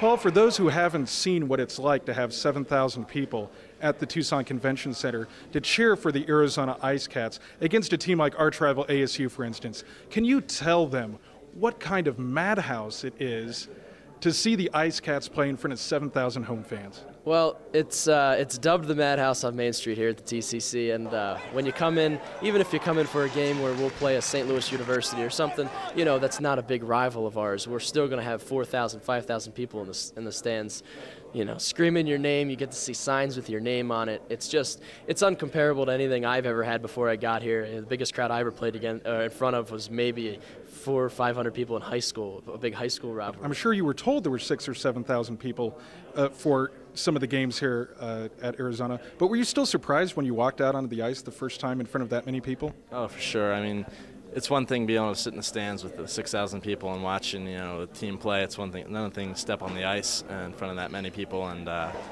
it's just nuts. It's you know, the crowd's screaming. You know, you're the home team, and you know, you got your arch rival ASU down there, and just be able to play in front of that crowd. It's pretty nerve-wracking your first time out. It is the most exciting feeling there is against Arizona State to score a big goal. I can't explain it. You get jumped on by your players. I mean, 7,000 fans cheering for you. It was a great experience. It happened to me last year twice, 2 games in a row, and it was just the greatest feeling of the year by far. In this ACHA, you've got Penn State, Ohio State, Michigan, Dearborn, on and on, Iowa State. I mean, we're talking about some of the biggest hockey colleges in the country, which we play. We have a graduation rate that is far better than any other sport on the University of Arizona campus. And needless to say, they got to be an excellent hockey player. We have young men that comes out of junior A's. We've had some that come down from Division I, quote-unquote big schools, which we play anyway, but they much play here in front of 6,800 people than play in front of 1,000. There is, I guarantee you, not a fan in the country that matches our fans when it comes to making noise, bar no place in the country. Founded in 1979, the Ice Cats' numbers are staggering. More than 400 wins, a record 18 consecutive national tournament appearances, 8 Final Four appearances, and the 1985 National Collegiate Club Championship. Or talk about the travel that this team takes, because many teams will play just their closest neighbors, but the Arizona Ice Cats fly all over the country to play games. Talk about the opportunities you have to play the best teams in the country. We go on road trips all the time during the year. I mean, they're a lot of fun. We go all to Penn State, make it down to Chicago, out in the Midwest, California. We travel all over. We just get to play the best competition. Are you glad you came to Tucson, Arizona, attend the University of Arizona, and play for the Arizona Ice Cats? Oh, definitely. It was one of the best decisions I've ever made. You get to wear sandals and shorts to the rink every day and have fun playing hockey, and the school itself's a great school to go to. Hello, Wildcat fans. I'm Chad Berman, head coach of Arizona Hockey. I'm inviting you out for our annual Pink the Rink event. You could buy one of these jerseys and put the name of any loved one you want on the back. All proceeds go directly to the University of Arizona Cancer Center. Help us put cancer in the penalty box.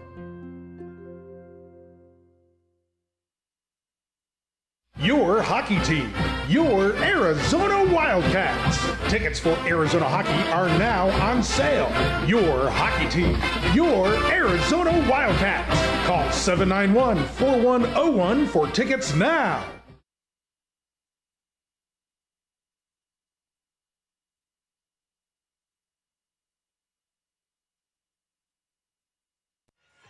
Welcome back to the Tucson Arena, where the University of Arizona Wildcats enjoy a 4-2 lead over the Oklahoma Sooners. I'm Timothy Gasson, joined by my broadcast partner, Jackson Peters. And Jackson, this is exactly what Arizona wants on home ice going into the third period, a 2-goal lead. But why doesn't it seem like it's a big 2-goal lead for the Arizona Wildcats? I think a lot of that comes from just the sheer offensive chances that Oklahoma's had. They've been all over Nolan Bivelsick tonight, in my opinion. I think they've had some really good scoring chances, not a lot of shots on goal, but I think they have a really nice zone entry. But, you know, Oklahoma, they just haven't made a lot of good plays exiting their zone, so they have been able to enter Arizona's zone with a lot of speed and consistency, and I think that's a big reason why, you know, we're just not getting a feel of what this game really is, being a 4-2 lead for the Wildcats. And another thing is, the Wildcats, even though they have a ton of offensive prowess, through 2 periods here, it just isn't the same kind of momentum and speed that we usually see from this squad. A lot of times we see just so many, high shots, those top corner shots, and a lot of the goals, they've just been really good crash the net goals. It's interesting that you talk about how the Sooners have been all over Arizona goaltender Nolan Bivelsick a bit. They only have 13 shots on goal, but how many scoring opportunities they have? They must have had 10 scoring opportunities through these first 2 periods of play. They've only gotten a couple to actually turn the red light on, and that's all that really counts in the end. But Arizona, and one of those goals was given up by Arizona player mistake, blindly kind of swiping at the puck that went right in front of an open net, and it got poked in for Oklahoma's second goal. Well, guess what? They all count. Arizona has to avoid those kinds of mistakes and somehow show some defensive intensity, I guess is what I want to call it, before the University of Central Oklahoma gets here tomorrow and Saturday, because while the Oklahoma Sooners don't have a lot of 15 and 20 goal scorers, Central Oklahoma certainly does. Yeah, that's a team that really likes to score. Both Central Oklahoma and Oklahoma, and Arizona, they're the top 3 teams in the division. But they have really different styles of play. Oklahoma here tonight, they like to fight, and they like to fight hard. They really like to just claw their way into good positions. And I think, unfortunately for them, it is their first game of the season, or the semester, excuse me. They haven't been able to make some of those tape-to-tape passes. But I expect from a really high-skill team, a team that really likes to put points on the board like Central Oklahoma does, I think Arizona's going to have a much different matchup tomorrow. But for tonight, they got 1 period left. Win the period, win the game, as I like to say when you're going to the third with a lead. They really just got to shut down defensively. They've really got to keep Oklahoma to the wall because they've been giving Oklahoma a lot of good scoring chances. And luckily for the Cats, Oklahoma just can't seem to, get the pass tape to tape, get the shot off where they want to. But, you have to think eventually they will find a way to do it. Well, and we can't be guilty of what we were hoping the Arizona Wildcats wouldn't be guilty of. That's looking ahead to Central Oklahoma. There's another 20 minutes of play here. Arizona has not won this game. And to show you just how good Central Oklahoma is, after 1 period of play in Tempe, it's UCO 3 and ASU 1 after 1 period of play up there in Tempe. UCO is here in the Tucson Arena tomorrow night and Saturday night. But guess what? We've got our hands full with the Oklahoma Sooners, and they're here for another 20 minutes before they head up to Tempe. I think after this kind of game against Arizona, win or lose, I think Oklahoma's going to be feel a lot more comfortable playing in Tempe against Arizona State. They seem like they would match up well against the Sun Devils. Yeah, I think Oklahoma's the type of team that would really just wear down Arizona State. This is a really physical team. And although ASU put up a valiant effort against the Cats this year, they're just not as quick as the Cats. Yeah. They can't keep up with the speed. And Oklahoma, they might fare better against a team that isn't as quick as the Cats. So I think with their style of play, I expect those games in Tempe tomorrow night and the night after to be really exciting, hard-fought games for Oklahoma. Well, I'd be very surprised if ASU wins one of the games of their 3 this weekend, and I'd be very surprised if Oklahoma did not win both of those in Tempe. We don't know what's going to happen here in the third period, and boy, it is up in the air what's going to happen between Arizona and Central Oklahoma. Arizona has been preparing for those games for so long. Are they ready to finally topple the UCO Broncos? Well, right now in the third period, they have 52 seconds of a power play and a 2-man advantage against Oklahoma.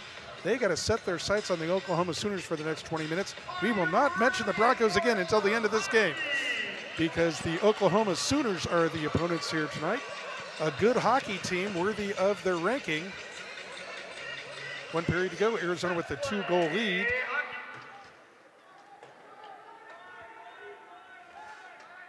And the Cats come away with the puck in their own ends. That's Keelan Ulna with the puck, weaving his way to center ice. Head mans it, but it comes right back out. Nope, they call Arizona offside at the blue line. Not the kind of entry you want with a man advantage. 35 seconds to go in that man advantage for Arizona. Boy, if they somehow potted a goal on this power play this early into the third period, the pressure would really be on the shoulders of the Sooners. Yeah, this is momentum builder. for whichever team is successful on this power play. If the Cats can get a goal, it's really hard to come back from a 3-goal lead. However, if Oklahoma is able to kill it off, that's a huge momentum builder. Kill the penalty, get right back into this game. It's only a 2-goal lead. 20 seconds to go on the man advantage for Arizona. Keelan Ulnick sends the puck down behind Manquin. Cats dig for it. They do come away with it. Back to Ulnick, and that went over the blue line. Ulnick knew it. Keelan knew it. He just couldn't keep that puck in at the blue line, but that was a close play. And that might just kill the power play for Arizona. Just 9 seconds to go left in it, but we'll have a face-off outside of the Sooner zone.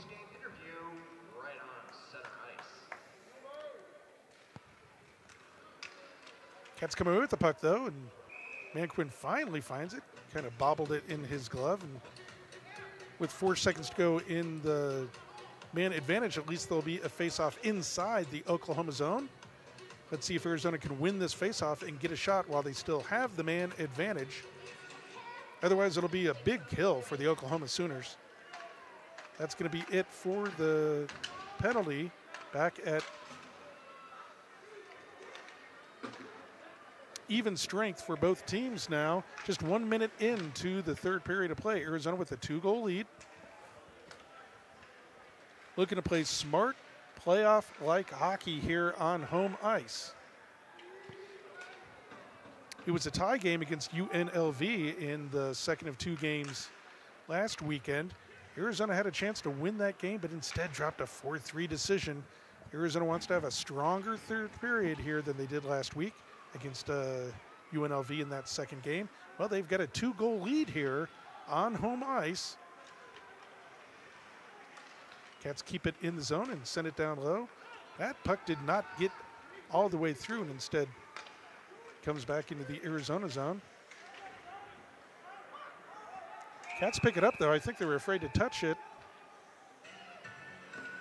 But finally, we have a whistle, and the faceoff will come just outside the Arizona blue line.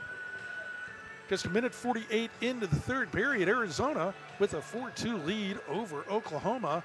This is how every single league game is going to be from here on out, Jackson. Nail-biting time.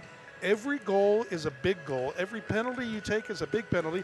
I do have to congratulate the Arizona Wildcats, and I do not mean to curse them with saying this. They've done a good job of staying out of the penalty box tonight. Yeah, they've done an excellent job, especially compared to some of the others we've seen. They've gone to the box, but once they go once, they stayed out of there playing really disciplined hockey. So there's our number 9, Zach Pard. We did find out who number 9. He wasn't on the roster because he didn't play in the first semester of play for the Sooners. Playing for the second semester, Zach Pard, number 9, with the good opportunity for the Sooners. But it remains 4-2 Arizona. Oh, and by the way, at the end of, in between the first and second period, we did have a marriage proposal here in the stands. And the answer was yes. We weren't quite sure at first. They were showing it on the video screen. And we weren't sure if she was perhaps discussing it, but she did say yes, all is well. Puck comes in and a big rebound off of Manquin. Arizona stick can't find it, though. Now they dig for it behind the net. Oklahoma's going to move it out to center ice, though. Nice headman over to Zach Pard. He comes in over the ice.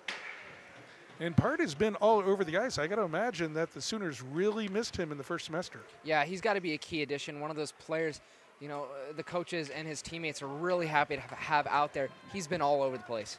Yeah, when you notice players, like you notice Zach Pard, they have an impact on the game. Like every time Anthony Cusinelli or Bailey Marsh are on the ice, you notice them. They have such an impact on the game. Well, the same with Zach Pard for the Oklahoma Sooners.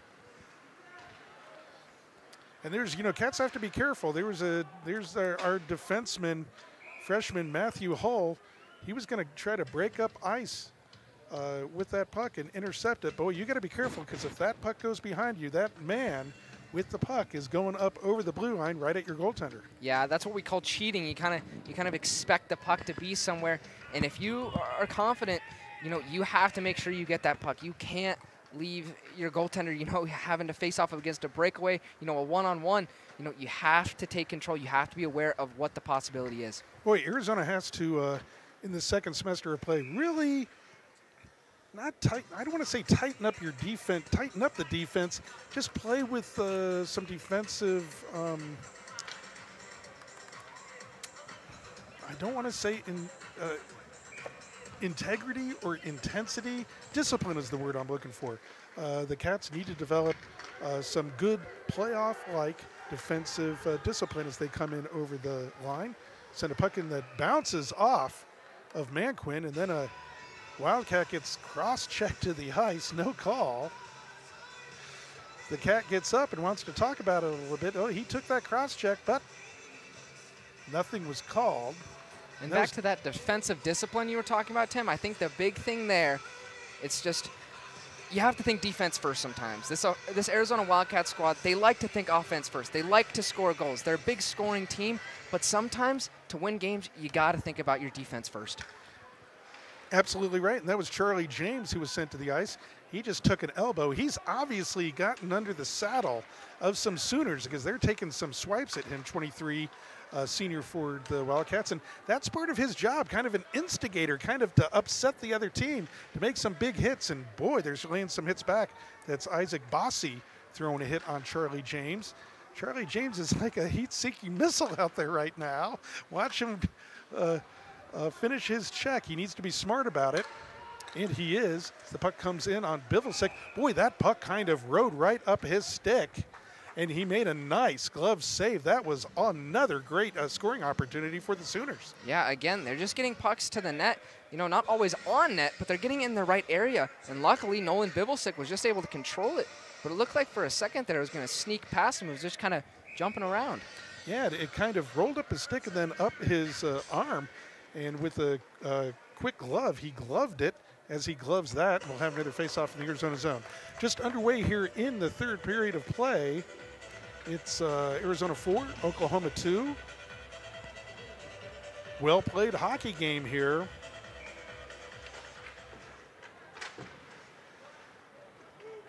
As Arizona looks to at least ensure that they remain in first place heading into tomorrow night's game here at the Tucson Arena against the University of Central Oklahoma. They'll be here Friday and Saturday night.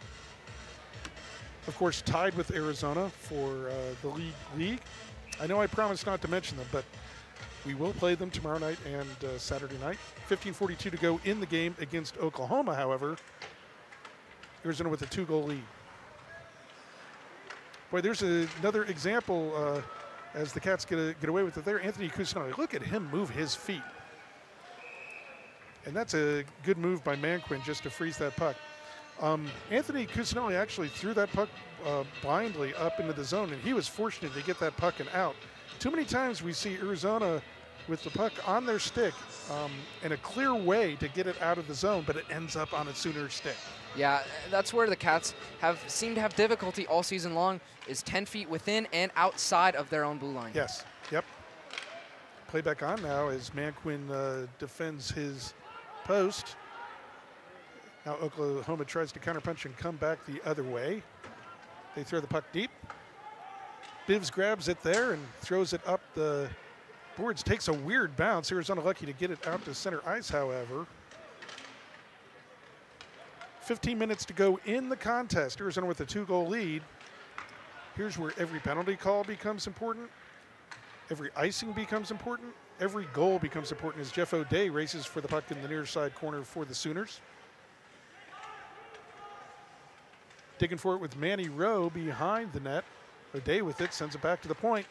Opportunity for the Sooners as it deflects down low into the crease. Oh, in Arizona, Anthony Cusinelli with a good stick there, able to get the puck out of the zone. Right back in is Oklahoma, though, with a clear shooting lane to the goaltender. Sometimes Arizona, as you said, watches the puck a little bit, gets a little mesmerized, and the wingers are able to come in with some speed right at the goaltender. Yeah, and one thing the Oklahoma wingers I've seen them do with their speed is they'll kind of go at 3/4 speed, and then right when they get to the blue line, it's 100%, and that allows them to just sneak right past the Arizona defenders.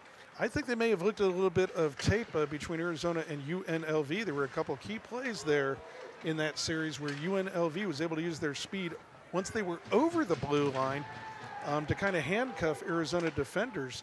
and score a couple goals. I think that's fascinating. It'd be interesting to see if that film study has anything to do with that approach by the Oklahoma Sooners. In any case, Arizona still enjoys a 2-goal lead, down to 14 minutes to go in the game.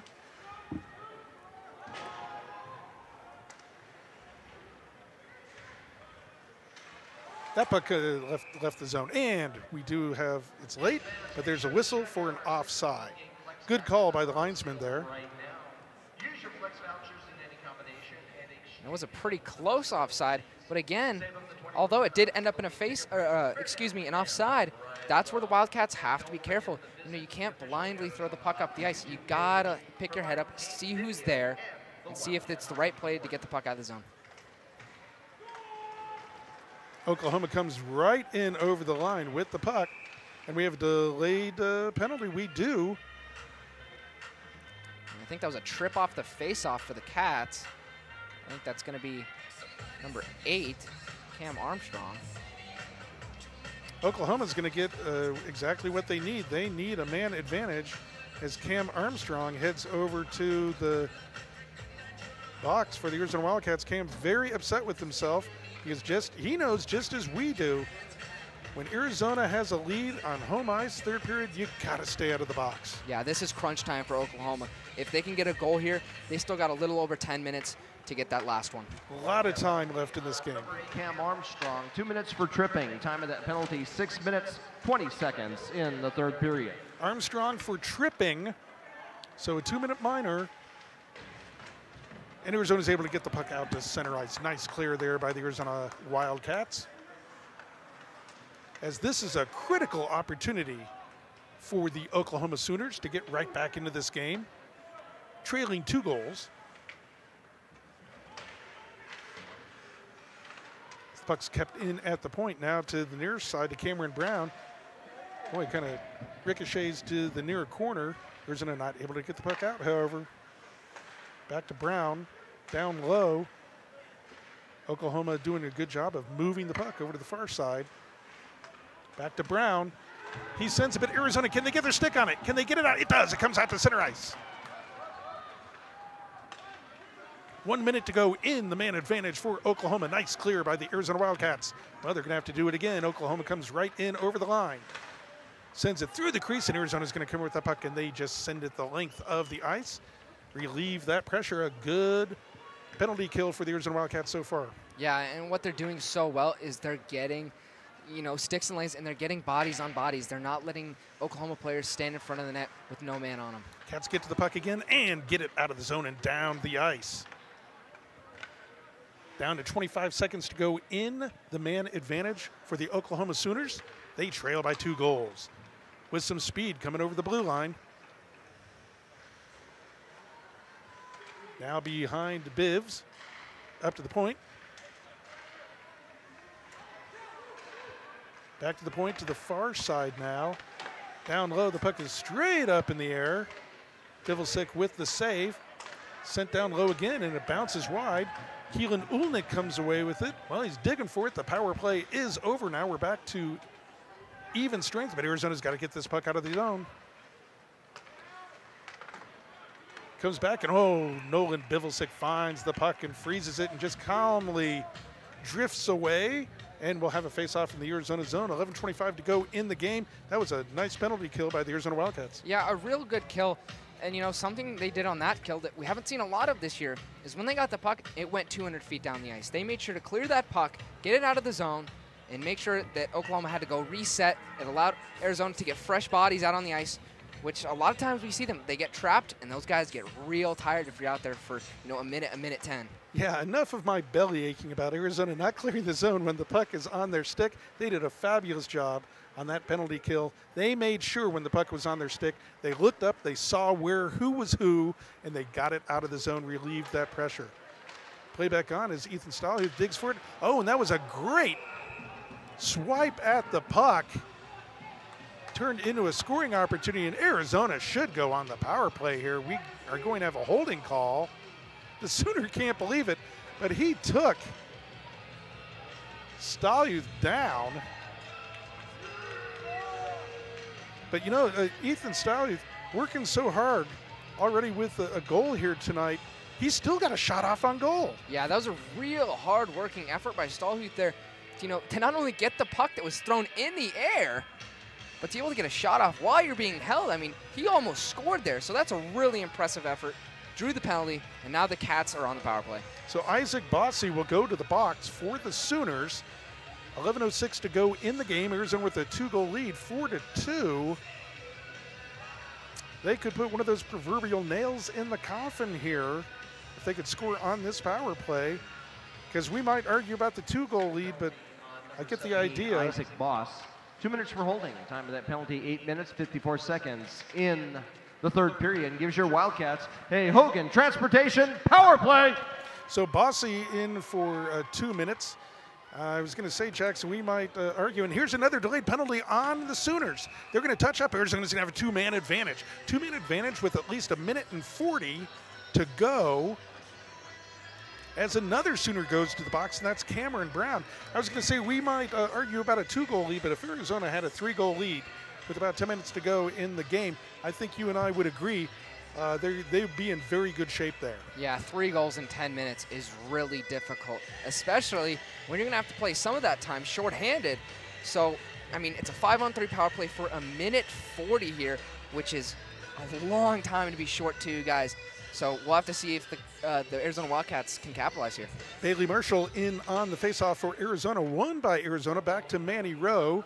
Cameron Brown, 2 minutes for slashing. Time of that penalty, 9 minutes, 15 seconds in the third period. Gives your Wildcats a 2-man advantage. So the puck bounced wide. Can the Cats keep it in the zone? They do. Bailey Marshall back over to Manny Rowe. Manny Rowe to the other side. That's Josh Larson. Back to Manny Rowe. At some point, you got to take a shot. There's a shot that goes wide. I take that back. Not Josh Larson. That's Anthony Cusinelli over on the left point. Marshall, loses the puck with a 2-man advantage, but he gets it back and he keeps it in the zone. What a great play by Bailey Marshall. There's Chris Westland. He shot that puck and it bounced out of play. Still 58 seconds to go on the 2-man advantage. Boy, Bailey Marshall gave that puck away and somehow recovered and kept it in the zone. That's really, it just shows the intensity of the kind of player Bailey Marshall is, to make a mistake and then recover. So, sometimes you see guys throw their stick up, kind of put their head down. But for Marshall to recognize he made a mistake and recover from it just shows what an excellent player he is. Boy, an incredible player for the Arizona Wildcats. Still a 2-man advantage over to Manny Rowe. He's looking for a shooting lane. Down to Anthony Cusinelli trying to go wide side. Cats looking for that perfect play here. Instead, they just need to get a shot on goal as the puck comes out to center ice. And Anthony Cusinelli did not see that freight train coming. That was Paulo de Souza. He's okay, though, and he's up. Cats still with the puck. Boy, they need to get it back to Anthony Cusinelli as it comes back to Manny Rowe. Over to Cusinelli. Take that shot, Anthony. Take the shot. He shot it. It was a little high and wide. Bailey Marshall throws it behind the net. Back to Cusinelli. There's a wide open net to Bailey Marshall. And he couldn't get the puck up. He had a wide open net. The puck got to Bailey Marshall. He sits on the ice and can't believe he didn't bury that. When those pucks come to you, you have a split second, not only to gather the puck and then send it where you want it. He just couldn't get that puck up. Yeah, he just couldn't seem to get a handle on it.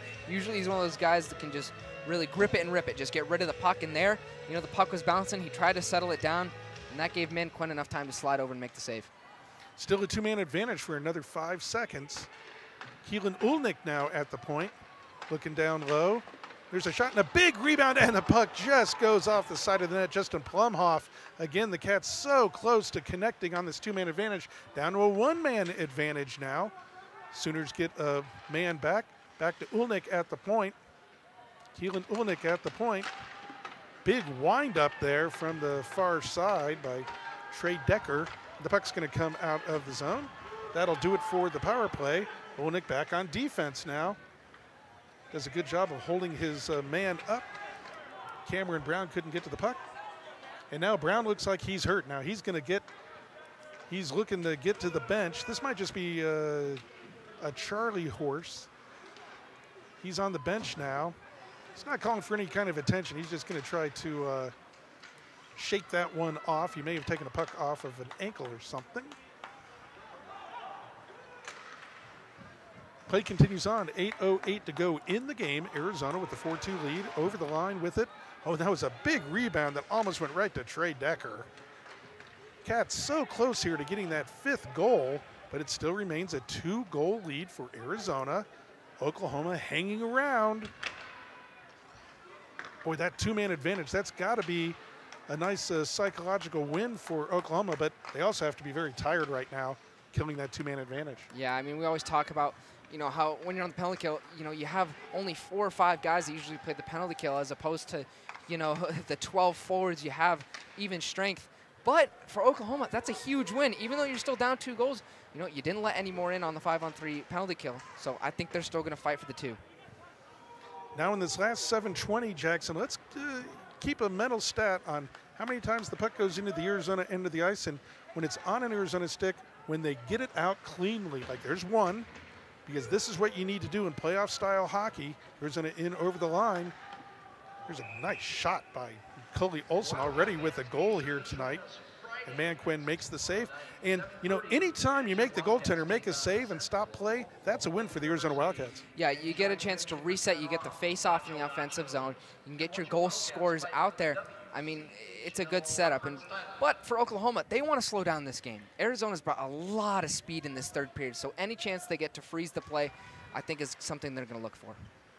Well, that's interesting. Maybe it isn't a win for Arizona then if Oklahoma can stop the play. But I guess any face-off that's in the other team zone is a good thing. So, but you're right. Oklahoma needs to slow down the Arizona Wildcats.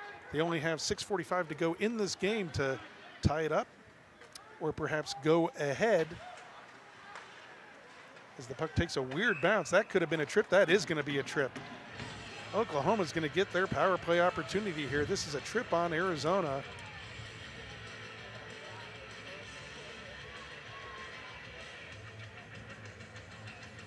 And with 6:36 to go with the game, that's Justin Dungy going to the box for Arizona. And although not a lot of time left, 6:36 left in a game, that's still a lot of hockey if Oklahoma can get one on this power play. Justin Dungy, 2 minutes for tripping. Time of that penalty, 13 minutes, 24 seconds in the 3rd period. So Oklahoma's set up again, down by 2, but with a man advantage. Boy, killing off that 2-man advantage by Arizona now is huge for the Sooners because they just trail by 2, and they have an opportunity now to cut that 2-goal lead once again in half. So they have the puck in the offensive zone, playing keep away. Can Arizona get to it? Nope, comes to the center of the ice. Here's a shot that deflects wide. Sooners pick it up, send it down low behind the net. Keelan Ulnick defending there, but it comes back out to the blue line. Back over to the near side to Cameron Brown. Over to the center of the ice. Oh, nice stick move there by the Sooner. Faked out Bailey Marshall there, but the puck comes out to center ice. Bailey Marshall was going for the steal there, and while he didn't get it, the Cats lucked out.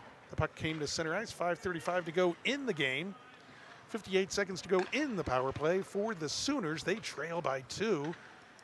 And you wonder how many more opportunities after this one either team's going to have, Jackson. Yeah, I mean, with only 5 minutes left in this game, there isn't a lot of chances to be made. A nice play by the Cats are to recognize, not make that, skate out of the zone, get the puck out on the penalty kill. But, if Oklahoma wants to get back into this game, they've got 36 seconds left in this power play. They got to make something of it. 30 seconds to go on the power play now for the Sooners, trailing by 2. Cats have to be smart here with the puck. This is good practice for playoff hockey. And that's, for the rest of this semester until we get to the national tournament, that's really what we're playing, Jackson. We're getting ready for the national tournament, and it's these critical situations, whether you're down by 2 or up by 2. How do you handle that situation as we're down to the last 5 seconds to go of the man advantage? The Sooners are going to have to get a shot off here as the power play is now over. The Arizona bench loves that block there as the puck comes out to center ice. The shot did not get through to Bivelsick. That opportunity is over. 4:25 to go in the game. Oklahoma's still trailing by 2 goals as the puck comes down into the Sooner zone. That's Max Meyer digging for it there. Cats just need to play safe here.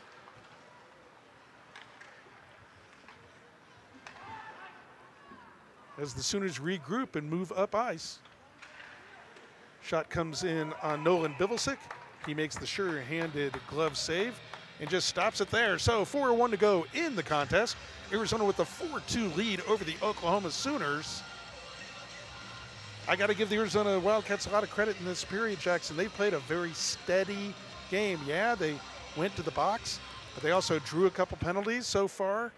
They've played a steady game here in the third period. And we talked about in the second intermission how that's a big thing that this team needs to do. They need to come and play the third period like the first two. They can't fall off. They need to bring the same intensity, and that's what they're doing here. Same intensity in this third period through the full game they've brought, through the first two. Now stick around at the conclusion of the game. Jackson Peters will be at center ice. He'll talk to head coach Chad Berman and the player of the game, which right now, boy, I don't know who I would pick, Jackson, if the Wildcats hang on here, but you'll talk to the player of the game. That's at center ice here on our broadcast. So stick around after this game, and then you can head over to our official Facebook page where we'll have a press conference with Coach Berman and other University of Arizona players. That's after the game. We have 3:10 to go in the game.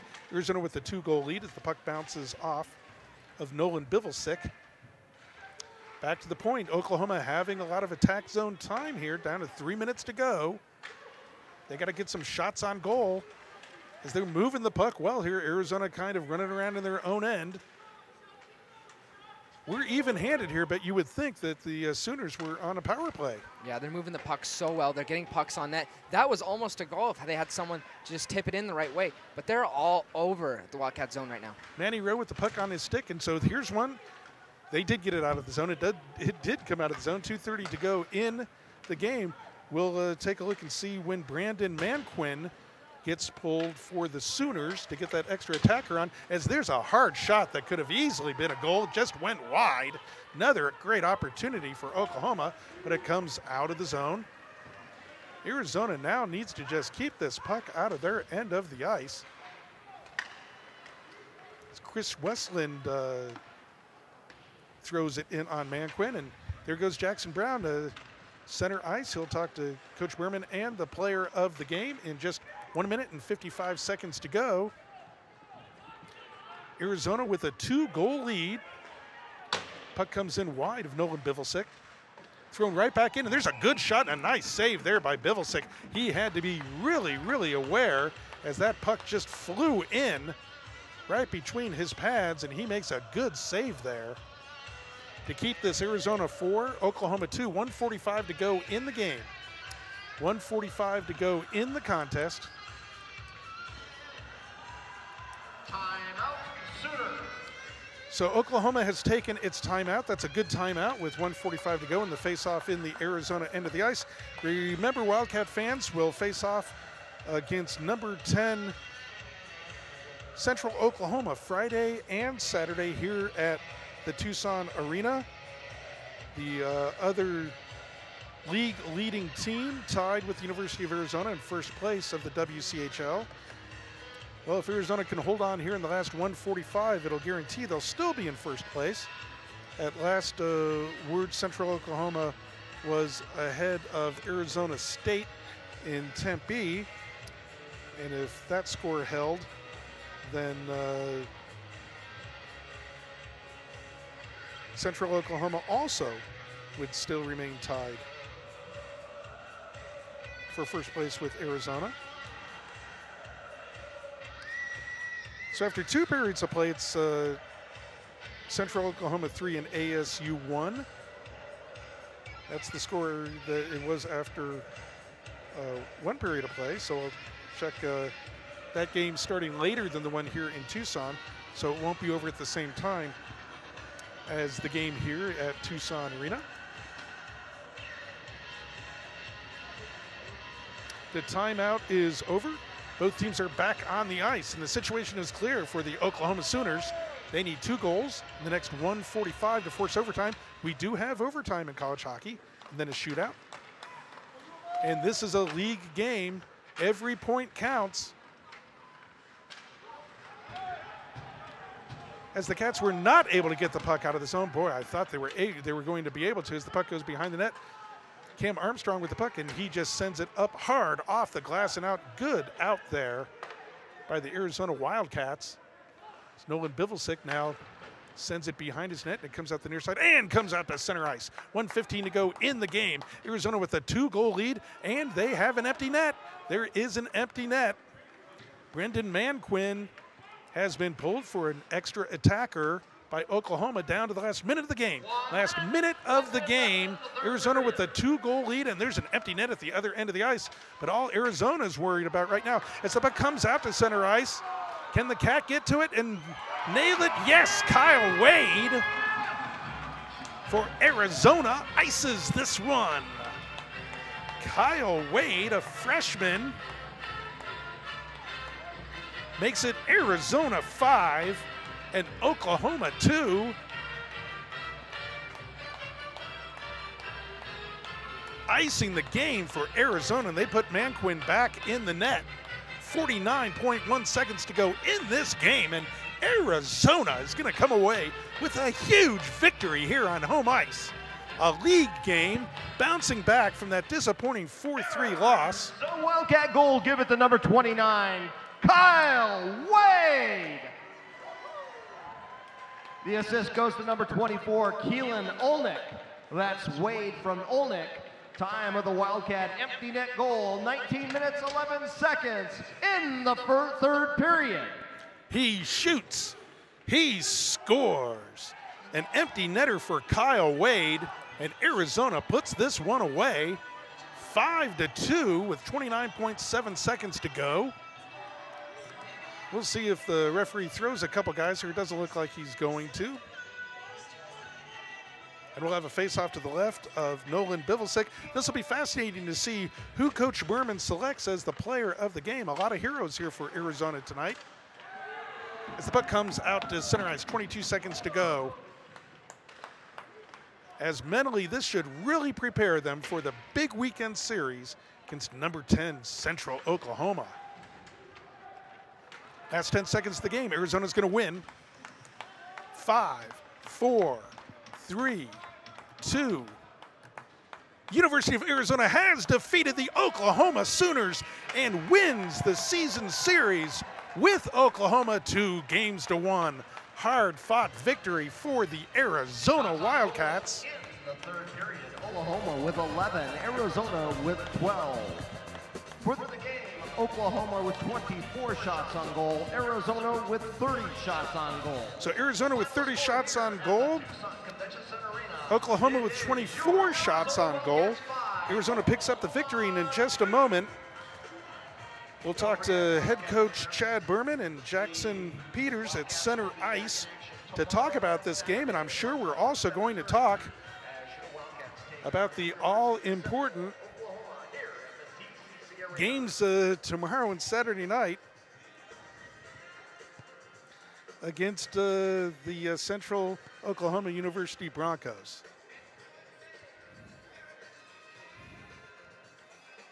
Have the ceremonial handshakes going now. Then Coach Berman will head to center ice and talk about tonight's big victory for the Arizona Wildcats, bouncing back, as I was saying before, from a disappointing 4-3 loss to UNLV last weekend here. Boy, the Cats bounced back in a big, big, big way with a 5-2 victory over Oklahoma. Arizona now improves to 20-5, their 20th victory. The Sooners fall to 12-8-1. Big victory for the Arizona Wildcats, and let's head to Jackson Peters now at center ice. Hi, Wildcat hockey fans. I'm Jackson Peters. I'm joined here by number 29, Kyle Wade. Now, Kyle, it seems like tonight was a really big team effort. Is that the way you saw it? Yeah, last couple games we've been missing chop blocks and stuff like that. We've been getting chop blocks today, and that helped us huge in the end. So you talk about shot blocks. So tomorrow is a much different team. This team tonight, it's a gritty team, but tomorrow, Central Oklahoma, it's a much different team. They're a high-skilled team. What are you guys going to have to do to beat a high-point-scoring team like that? We're going to have to use our speed to our advantage as well, and we have to be on the body, slow them down a bit, and try and get them frustrated so they can't use their skill against us. Well, congrats on the win, Kyle. Good luck tomorrow in the next game. And now I'm joined by head coach Chad Berman. Now, Coach, so you win the game here tonight. It seems like you really shut this team down in the third period. What can you do tomorrow night to shut down that team as well? Well, I thought we did a much better job on shot blocks. I think we had as many shot blocks today as we did in both games last weekend against UNLV. And if you're going to be a championship contending team, you've got to be willing to put your body on the line. So I'm really proud of my guys for taking that step. We want to clean up a few things, but you know, obviously the next 2 games are the biggest of the season. As a coach, you're worried we're looking past it. So I was glad to see we stayed focused, took care of the job at hand, and boy, are we excited to see UCO. Yeah, and you talk about those 2 games being big games, but they're big games for a few more reasons than just for your season outlook. Could you tell us a little bit about why these 2 games are so important? Well, obviously, we're playing for our first ever WCHL Conference Championship, and we're tied with UCO. They're coming into our building. That's a team that's won 2 of the last 5 national championships, and we want to start taking over the mantle here at the top. It's going to be a challenge. They're a very good team. They're physical. It's going to be really fast, physical-paced game, but boy, this is what you want to be doing this time of year, is playing for games like that. And big night tomorrow, the Pink the Rink night game. Could you tell me a little bit about what that means to this organization, what we can expect for the fans here tomorrow night? Yep, Saturday night's Pink the Rink. Tomorrow's half-off Macho Nacho, so come get your nachos tomorrow. But Saturday night's Pink the Rink. We're going to be wearing pink jerseys. Ladies wearing pink get free cotton candy. And we want to, basically, it's a cancer awareness game. We've raised $10,000 for the University of Arizona Cancer Center. So come out, come loud. There's 100 different reasons to come out to these next 2 games. We need the entire city here. We appreciate your support. Let's keep it rolling up. Well, thanks, Coach. Congrats on the win. Well, good luck on the next 2. Again, I'm Jackson Peters. For those of you in the building, we hope to see you right here tomorrow night and the night after against University of Central Oklahoma. For those of you joining us on our YouTube broadcast, we'll send you back up to the booth with Tim Gasson.